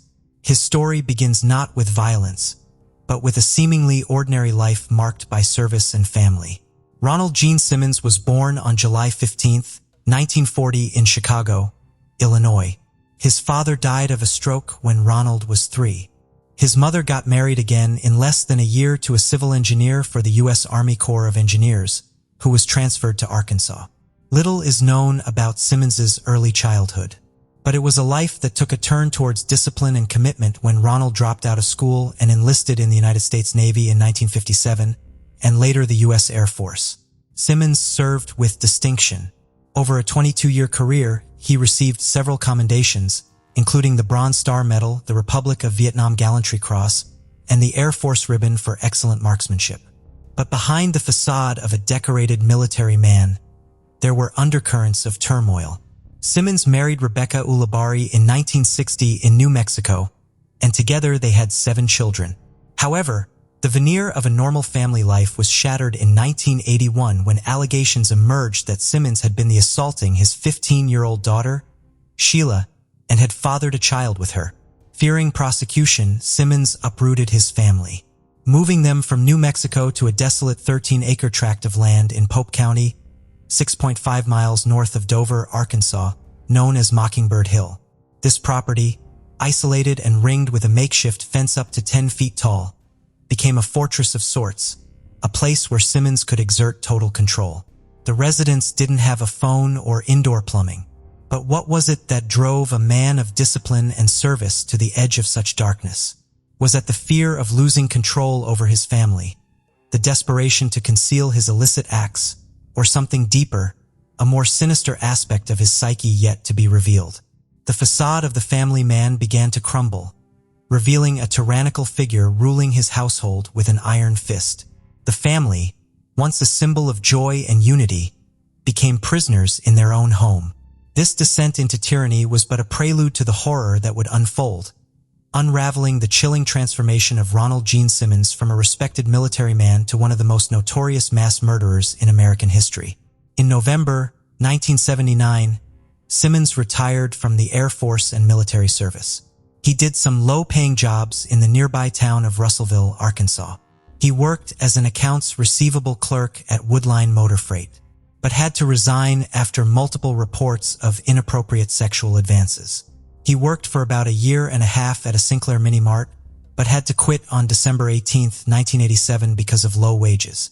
2 of the elder children, Billy and Sheila, had moved out, got married, and started their own families. So by the time of the murders, there were only 7 people living in the house. The calm of the holiday season in 1987 was shattered in Dover, Arkansas, by a series of heinous crimes. Ronald Gene Simmons' descent into murderous madness began shortly before Christmas on December 22nd. The Simmons family home, once a haven of domestic life, turned into a chilling stage for an unthinkable act. Ronald Gene Simmons, armed with a .22 caliber pistol, commenced a killing spree that would become the worst family massacre in American history. His first victims were his wife, 46-year-old Rebecca, and eldest son, 26-year-old Ronald Jr., bludgeoned with a crowbar and shot. And he strangled Ronald Jr.'s daughter and his granddaughter, 3-year-old Barbara. Their demise was just the beginning. Simmons lay in wait for his other children, feigning a festive spirit, only to mercilessly end their lives, one by one. Later that day, the Dover school bus dropped off the younger kids for their Christmas break from school. In a macabre ritual, Simmons systematically strangled and drowned his younger children, displaying a level of brutality that defies comprehension. The youngest victims, mere toddlers, met a similar fate, their innocence stolen in the most atrocious way. Simmons told them he had gifts for each of them, which he wanted to give one at a time, then strangled them, and held under the water in a rain barrel. First to receive her gift was his eldest daughter, 17-year-old Loretta. His three other children, 14-year-old Eddie, 11-year-old Marianne, and 8-year-old Becky, were murdered in the same brutal manner. He then dumped the bodies in one of the cesspits he had made his children date days before. But the horror did not end there. On December 26th, as the rest of the world celebrated, Simmons' remaining family members arrived for a holiday date unaware of the nightmare that awaited them. 23-year-old Simmons' son Billy, his 21-year-old daughter-in-law Renata, and their child were the next to fall victim to his unfathomable rage. Billy and Renata were both shot dead. Their bodies were left by the dining room table next to the decorated Christmas tree with unopened gifts and covered with their own coats and some bedding. Then their 20-month-old son Trey was strangled and drowned. The same fate befell his 24-year-old daughter, Sheila, her 33-year-old husband, Dennis, and their children. Simmons strangled his and Sheila's child, 6-year-old Sylvia, and finally, his 21-month-old grandson Michael. The bodies were meticulously laid out, a grim tableau that defied any sense of humanity. He then covered their bodies with coats. Sheila's body was laid on the dining room table and covered with Rebecca Simmons' best tablecloth. He wrapped the bodies of Trey and Michael in plastic sheeting, and they were left in abandoned cars behind the Simmons then embarked on a chillingly ordinary series of errands, his actions a stark contrast to the carnage he had just inflicted. He drove to a Sears store in Russellville to pick up Christmas gifts previously ordered for his family. That night, he went out for a drink at a local bar. When he returned home, he spent the night and the next day drinking beer and watching television surrounded by the dead bodies of his family. On December 28th, the killing spree spilled over into the town of Russellville. In the morning, Simmons drove a car that had belonged to his son, Ronald Jr., to a Walmart in Russellville and purchased a second firearm. Fueled by a mix of revenge and rage, Simmons targeted those he felt had wronged him. The violence was indiscriminate, claiming the alliance of acquaintances and strangers alike. His former workplace, a law firm, became the stage for his continued rampage. 24-year-old Kathy Kendrick, a secretary who had rebuffed his advances, was his first victim. She was fatally shot. The brutality continued at the Taylor Oil Company, where he shot and wounded the 38-year-old owner, Russell Taylor, who was also the owner of Sinclair Midi Mark, from which Simmons had recently resigned. He also killed a complete stranger in the building and shot at another employee before exiting the building, but missed. In Sinclair Mini Mart, Simmons shot and wounded 2 more people. He then shot his former supervisor, 35-year-old Joyce Butts, twice and wounded her in the office of Woodmine Motor Freight. She survived and testified later that Simmons had yelled at her during a previous argument about wages. The entire rampage lasted 45 minutes. 2 people were killed and 4 wounded. Simmons' final act was as perplexing as it was chilly. He said to the secretary in Woodline Motor Freight, "I just wanted to kill Joyce, just Joyce. I've gotten everybody who wanted to hurt me." Simmons surrendered to police without resistance, his spree of violence concluding as abruptly as it had begun. But the most heinous of his crimes were yet to be discovered. Simmons sat silently in his cell and stared at the wall. He refused to speak to investigators or even his attorneys. He didn't say a word during the interrogation. But when he was asked about his family, Simmons got red and started to well up. His lips started to quiver. The police got suspicious. They couldn't reach his family, so 2 officers drove to the isolated home. The investigation began on the chilling grounds of the Simmons family home. Here, detectives encountered a scene that defied belief. Family members' bodies laid out with a chilling meticulousness was a tableau that spoke volumes about the mindset of the killer. In the aftermath of this unprecedented massacre, questions swirled. What drove a father, a husband, a war veteran to commit such unspeakable acts against his own family and community? And what can we learn from this tragedy to prevent such horrors in the future? In the wake of the horrific murders committed by Ronald Gene Simmons, law enforcement faced the daunting task of piecing together a puzzle that spanned both family tragedy and public rampage. As the probe widened to include Simmons' subsequent attacks in Russellville, the challenge for investigators was to understand the connection between the family murders and the seemingly random acts of violence that followed. The evidence gathered was overwhelming. Firearms, witness testimonies, and Simmons' own actions painted a picture of a man who, after committing an unspeakable act against his own family, sought to extend his vengeance to those he perceived had wronged him in the wider community. In a case that stunned even seasoned investigators, the question wasn't just who had committed these crimes, but why. What drives a man to annihilate his family and lash out at the world around him? The arrest of Ronald Gene Simmons brought an end to the immediate threat, but it was just the beginning of a quest for justice and understanding. The prosecution's task was to unravel the mind of Simmons, to present a narrative that could make sense of the senseless. As the investigation progressed, more disturbing details emerged. Allegations of abuse, control, and a life led under the tyranny of Simmons became the focus. Each piece of evidence added another layer to the dark portrait of a man who had lived a life of deception and brutality. In the courtroom, the full extent of his crimes would come to light, bringing some answers, but also leaving haunting questions about the nature of evil. What kind of man lurked behind the annihilation of his family and terrorizing a community? Simmons' life was marked by strict discipline and control, traits honed during his military career. But beneath the surface of this structured exterior lay a tumultuous inner world.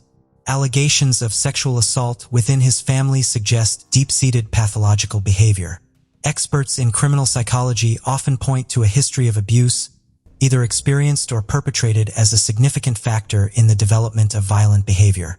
In Simmons' case, the blurring of boundaries within his own family coupled with a need for dominance may have contributed to his downward spiral. The isolation of the Simmons family at Mockingbird Hill paints a picture of a man intent on exerting absolute control. This isolation could have exacerbated existing mental health issues, creating a pressure cooker environment. What then triggered Simmons to turn to murder? The possibility of his wife seeking a divorce might have been the tipping point, challenging his authoritarian hold over his family. She had already tried to leave him on numerous occasions, but always returned. A family friend informed the police that Simmons' wife had been saving up money to divorce him when the murder happened. Simmons' wife had written to their son shortly before the killings, "I don't want to live the rest of my life with Dad. I am a prisoner here and the kids too. Every time I think of freedom, I want out as soon as possible." Simmons' actions in Russellville suggest a broader rage directed not just at his family, but at anyone he perceived as a threat or who had rejected him. His targeting of individuals in the community indicates a blend of personal vendetta and displaced aggression. Yet the absence of any recorded mental illness diagnosis leaves us with more questions than answers. The depths of Simmons' mind remain in many ways a locked enigma. Could this tragedy have been averted? In exploring these questions, we confront the unsettling reality of how little we sometimes know about those closest to us. After the chilling massacre by Ronald Gene Simmons, the wheels of justice began to turn, bringing us to a courtroom where the grim details of his crimes would be laid bare. After a psychiatric evaluation, it was determined that he was sane and capable to stand trial. Simmons' trial was a focal point of national attention, a legal battle to seek justice for the unprecedented atrocity he had committed. The proceedings were swift, reflecting the urgency of a community seeking closure. In May 1988, stood trial for the murders outside his family, specifically the killings of Kathy Kendrick and Jim Chaffin. The evidence presented was overwhelming, leaving little doubt about Simmons' guilt. Simmons, who had acted with such brutality, now faced the consequences of his actions in a court of law. His demeanor in court was reported as defiant, a stark contrast to the calculated coldness of his crimes. On May 12, 1988, the verdict was delivered. Ronald Gene Simmons was found guilty and sentenced to death by lethal injection, plus 147 years. Remarkably, Simmons himself requested that no appeal be made on his behalf, saying, "To those who oppose the death penalty, in my particular case, anything short of death would be cruel and unusual punishment. Because of this, he had to be separated from other prisoners on death row." His life was in danger as they believed Simmons' refusal to appeal his death sentence was jeopardizing their prospects of escaping their own executions.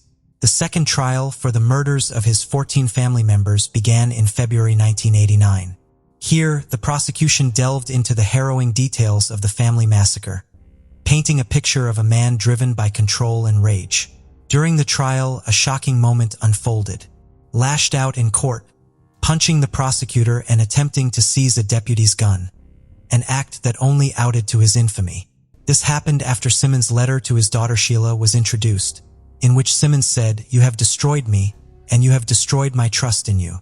I will see you in hell," after she had disclosed that he was her child's father to the police. On February 10, 1989, was found guilty of 14 counts of capital murder. The judge, undeterred by Simmons' outburst, handed down another death sentence. This rapid succession from trial to sentence was unprecedented, reflecting the severity of the crimes. The execution warrant for Simmons was signed by Arkansas Governor and later President Bill Clinton on May 31, 1990. All visitors, including legal counsel and clergy, were refused by Simmons. On June 25th, he died via the fatal injection method he had chosen in the Cummins unit. This was the shortest period from sentence to execution to death in U.S. history since the death penalty was reinstated in 1976. His last words were, "Justice delayed finally be done is justifiable homicide." Nobody claimed his body, and he was buried in a common grave in Lincoln County, Arkansas. As we reflect on the legal proceedings against Ronald Gene Simmons, we are left to ponder the balance between justice and understanding.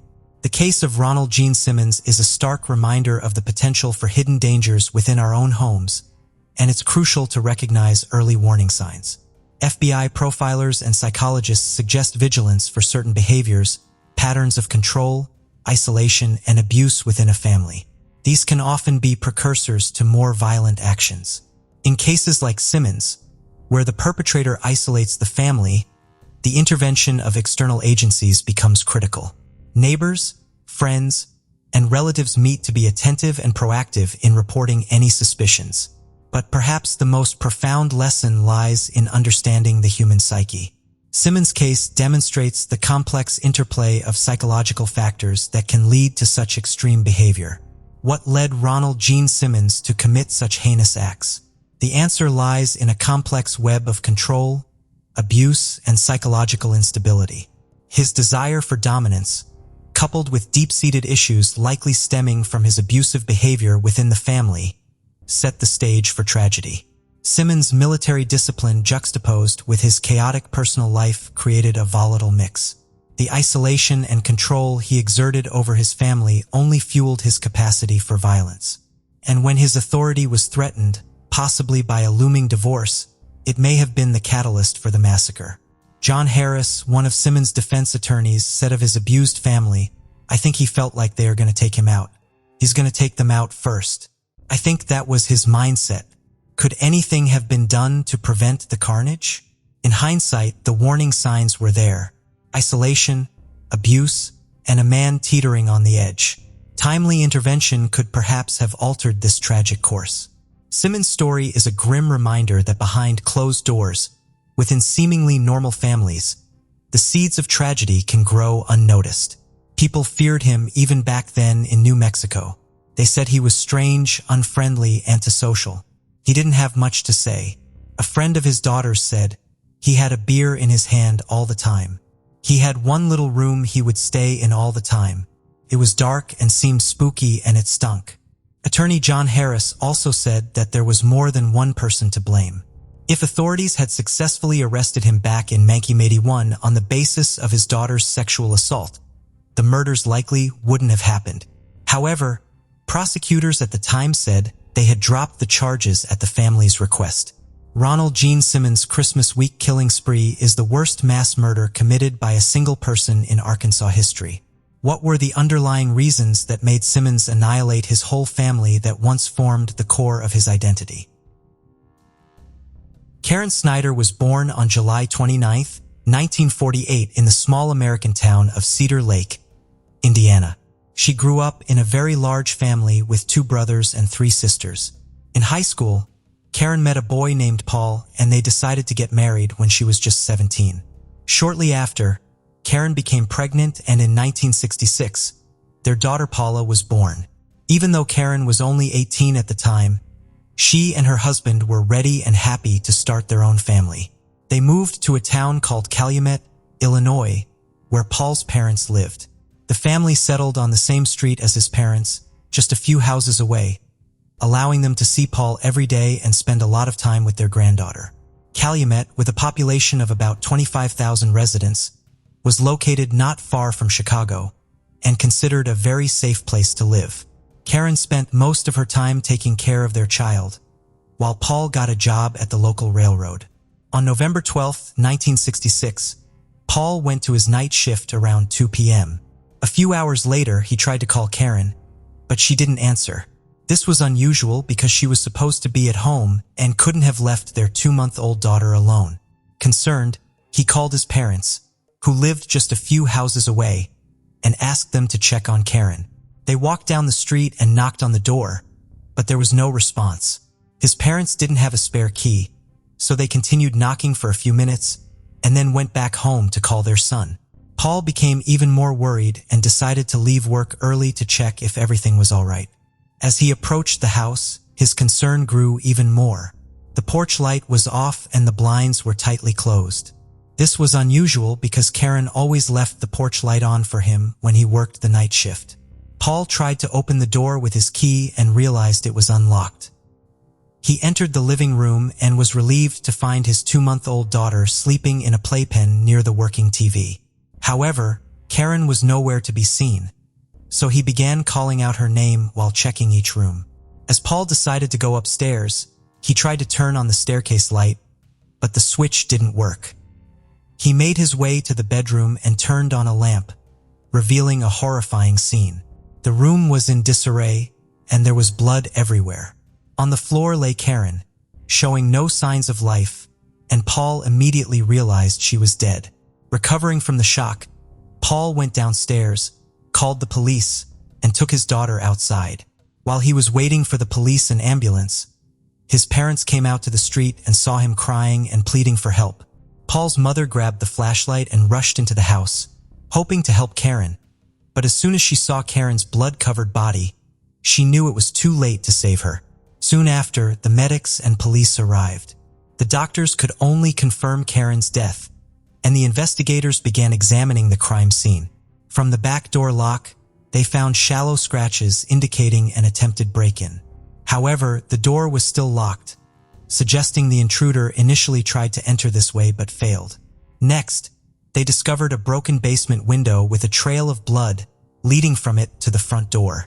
Investigators speculated that after failing to open the back door, the intruder tried to enter through the basement and cut themselves on the glass, evidenced by the blood on it. The fact that the intruder didn't enter through the basement but went to the front door suggests it was either unlocked or Karen opened it herself. In the living room, they found more blood indicating that the attack likely started there, catching Karen near her daughter's crib. The blood trail continued from the living room, up the stairs, down the hallway, and into the couple's bedroom where Karen's body was found. The bedroom was a chaotic scene, blood everywhere, and many items scattered and broken, indicating Karen fought back fiercely. There was a phone in the bedroom, but it had been ripped from the wall. Police believe Karen might have run there ahead of the intruder to call for help, but she couldn't. In those days, there wasn't a single emergency number like 911. Local police had their own number, so detectives thought she might have dialed incorrectly in her haste. Investigators also found a blood-covered light bulb on the floor, which had been unscrewed from the socket above the stairs.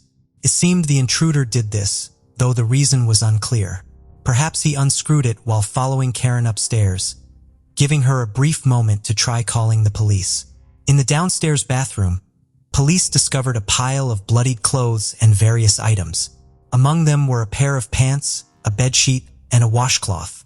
Detectives speculated that the killer used these items to wipe the blood off his hands and clothes. It appeared he also attempted to clean himself with the washcloth or possibly tried to use it to wipe blood off the floor to cover his tracks. However, given the amount of blood throughout the house, these efforts were clearly futile. After using these items, the killer threw them into the bathtub and fled the scene. This indicated to investigators that he remained in the house for some time after the murder, although they couldn't determine the exact period of time. Detectives began their investigation and quickly ruled out the possibility of a botched robbery. The only missing items were Karen's blue wallet, containing about $50, and one of the bedside lamps, which had no significant value. Medical examiners found 124 stab wounds on Karen's body, most concentrated in the chest area. Such brutality suggested the attacker had personal motives. Experts identified the likely weapon as a knife with a narrow blade, similar to a stiletto, but police couldn't find it inside the house or anywhere nearby. Karen was fully clothed and no signs of sexual assault were found, but investigators didn't rule out that the attacker might have had such a motive, but for some reason was unable to carry it out. The time of death was estimated between 4 and 6 p.m. Since Paul discovered her body around 11 p.m., the killer must have left the house several hours earlier. Detectives began their investigation by speaking with the victim's relatives and friends. According to Paul's mother, Karen had mentioned being afraid to live in that house and said she wanted to move to Indiana where her parents lived. However, she didn't specify the reasons for her fear, and investigators couldn't find any more information. Karen's neighbors also provided an interesting observation. Their dog, which usually barked at the slightest noise, remained quiet that evening. With no other leads, the police turned their focus to Karen's husband, Paul. In such crimes, the spouse is often the primary suspect, so they began investigating him. After analyzing the evidence from the house, detectives concluded that the attempted break-in at the back door and the broken basement window might have been staged. The killer was likely someone familiar with Karen, but tried to make it appear as if a random intruder had committed the crime. This suggested that either Karen willingly opened the door to the killer or they had a key. Investigators began interrogating Paul while also trying to establish whether he had the opportunity to commit the crime. They considered the possibility that he might have killed Karen before leaving for his evening shift, as he had left home after lunch that day. They also checked whether he remained at work for the entire shift or if he had left at any point. Paul denied any involvement in the murder, but the police continued to view him as the prime suspect. With almost no evidence, they attempted to obtain a confession from him, repeatedly calling him in for questioning. But despite this pressure, Paul consistently maintained his innocence. Karen's funeral took place 6 days after the murder. Besides family and friends, detectives also attended the ceremony and soon noticed something weird. One of the pallbearers had a deep wound on his forehead and a bandaged hand. The police identified this man as James Barbier, a friend of both Paul and Karen. He worked with Paul at the railroad and had done some repairs in the house shortly before the murder. Karen knew James pretty well and might have opened the door for him. Investigators began looking into James and discovered that on the evening of the murder, he had gone to a local hospital with serious injuries to his hand and face, requiring stitches. This aligned with the evidence suggesting the killer injured himself on the broken basement window glass. James became the second suspect, and detectives brought him in for questioning. He denied any involvement in the murder, explaining his injuries by saying that he had been returning home drunk from a bar that evening, tripped over a stump in the dark, and hurt himself on some splinters. James' wife confirmed that he came home that night drunk, with a bandaged hand and a cut on his forehead. She mentioned that he was acting weird and was visibly shaken, but she added that James was an alcoholic and frequently got heavily drunk, so this behavior wasn't unusual. When police interviewed individuals who frequented bars in Karen's neighborhood, they found witnesses who had seen James there that day. However, they couldn't pinpoint the exact times he was present. When experts finished analyzing the evidence from Karen's house, they found something intriguing. As suspected, there were 2 different types of blood. One matched Karen's blood type, while the other belonged to a different blood type, the same as James's. Although this blood type match was not proof of James, detectives decided to arrest him, hoping he would confess. They also cleared Karen's husband of suspicion, as none of the blood samples matched his type. James continued to deny his involvement, insisting that his injuries were from his fall. The police hoped forensic experts might find some additional evidence, but they faced disappointment. The fingerprints collected from the crime scene were smudged, and without DNA analysis, they couldn't make any progress with the blood evidence. Eventually, they had to release James and continued searching for new leads. Since then, investigators have looked into several other suspects and interviewed dozens of people, but the case remained unsolved for many years. Karen's murder forever changed their small town, once considered safe. Residents remembered the brutal crime for a long time and wondered who could have committed it. At the time, police did not reveal the identities of the suspects, including James, so only Karen's relatives and close friends knew of his potential involvement. In later interviews with reporters, they said they truly believed James was guilty, but without solid evidence, proving his involvement was simply impossible. Karen's father passed away in 1973, 7 years after the tragedy, and her mother died in 1977. Neither of them ever found out who killed their daughter. Paul eventually remarried, and his second wife helped raise Paula, essentially becoming the mother the girl never had the chance to remember. Her relatives decided not to tell her how her biological mother died, trying to shield the girl from the horrific details. Paula later recalled that when she started school, other kids teased her simply because her mother was dead. A few years later, understanding that she might hear the truth from others or come across news reports, her relatives finally told her what had happened to Karen. In 1989, at the age of 45, Paul passed away from health problems, never learning the truth either. For decades, there was no progress on the case. Paula occasionally gave interviews to journalists expressing her hope to bring the culprit to justice, and mentioning that she regularly contacted the local police department to ask about any new developments. But they always replied that there were no new leads and the case remained unsolved for many years. This continued until the end of 2022, when one day the police received a call. A 29-year-old man contacted the police department responsible for Karen's case, inquiring about any new developments. The man explained that he had known about this crime his whole life, as his grandmother talked about it since he was a kid.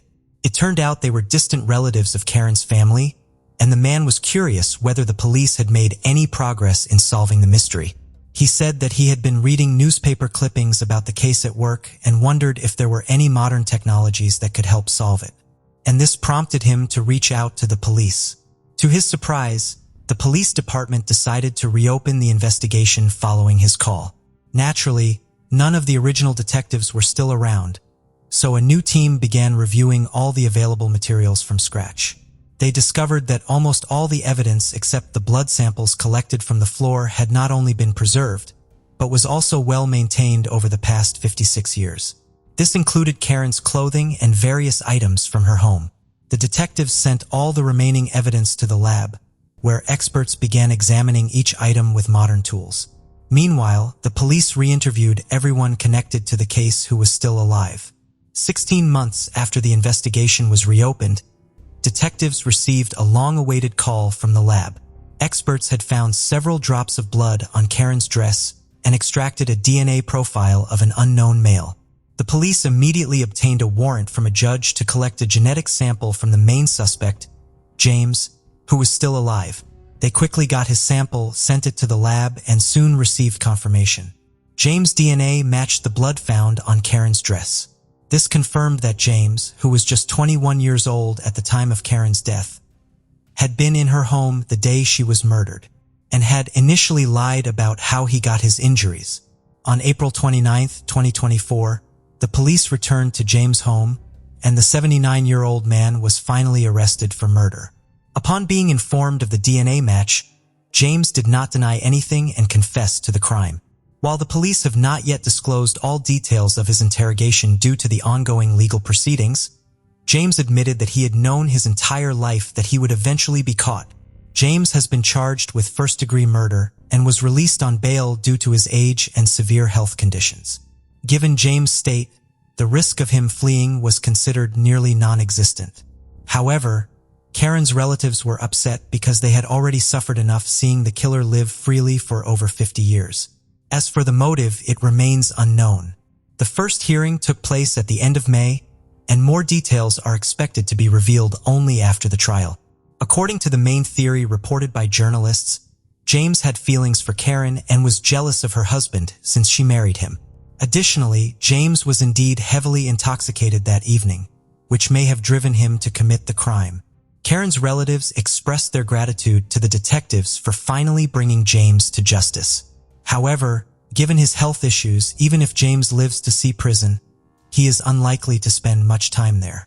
Karen's daughter, who was 57 at the time of James' arrest, said she received the best call of her life when she learned that her mother's killer had finally been caught. She admitted she had lost hope and was surprised that the evidence had been so well preserved. She also revealed that she blames James for her father's early death. Beyond dealing with the brutal murder of his wife, her father had spent the rest of his life almost certain that his close friend was responsible, and it was very hard for him to see James continue to live freely. Thank you for joining us on this journey into the depths of unsolved mysteries. Cold cases not only challenge our understanding of the past, but also ignite our curiosity and determination for answers. Remember to subscribe to stay updated on our latest investigations. And if you have any information regarding the cases we've covered, don't hesitate to reach out. Together, we can shed light on the shadows of the past and bring closure to those who seek it. Until next time, stay vigilant, stay curious, and never stop seeking the truth.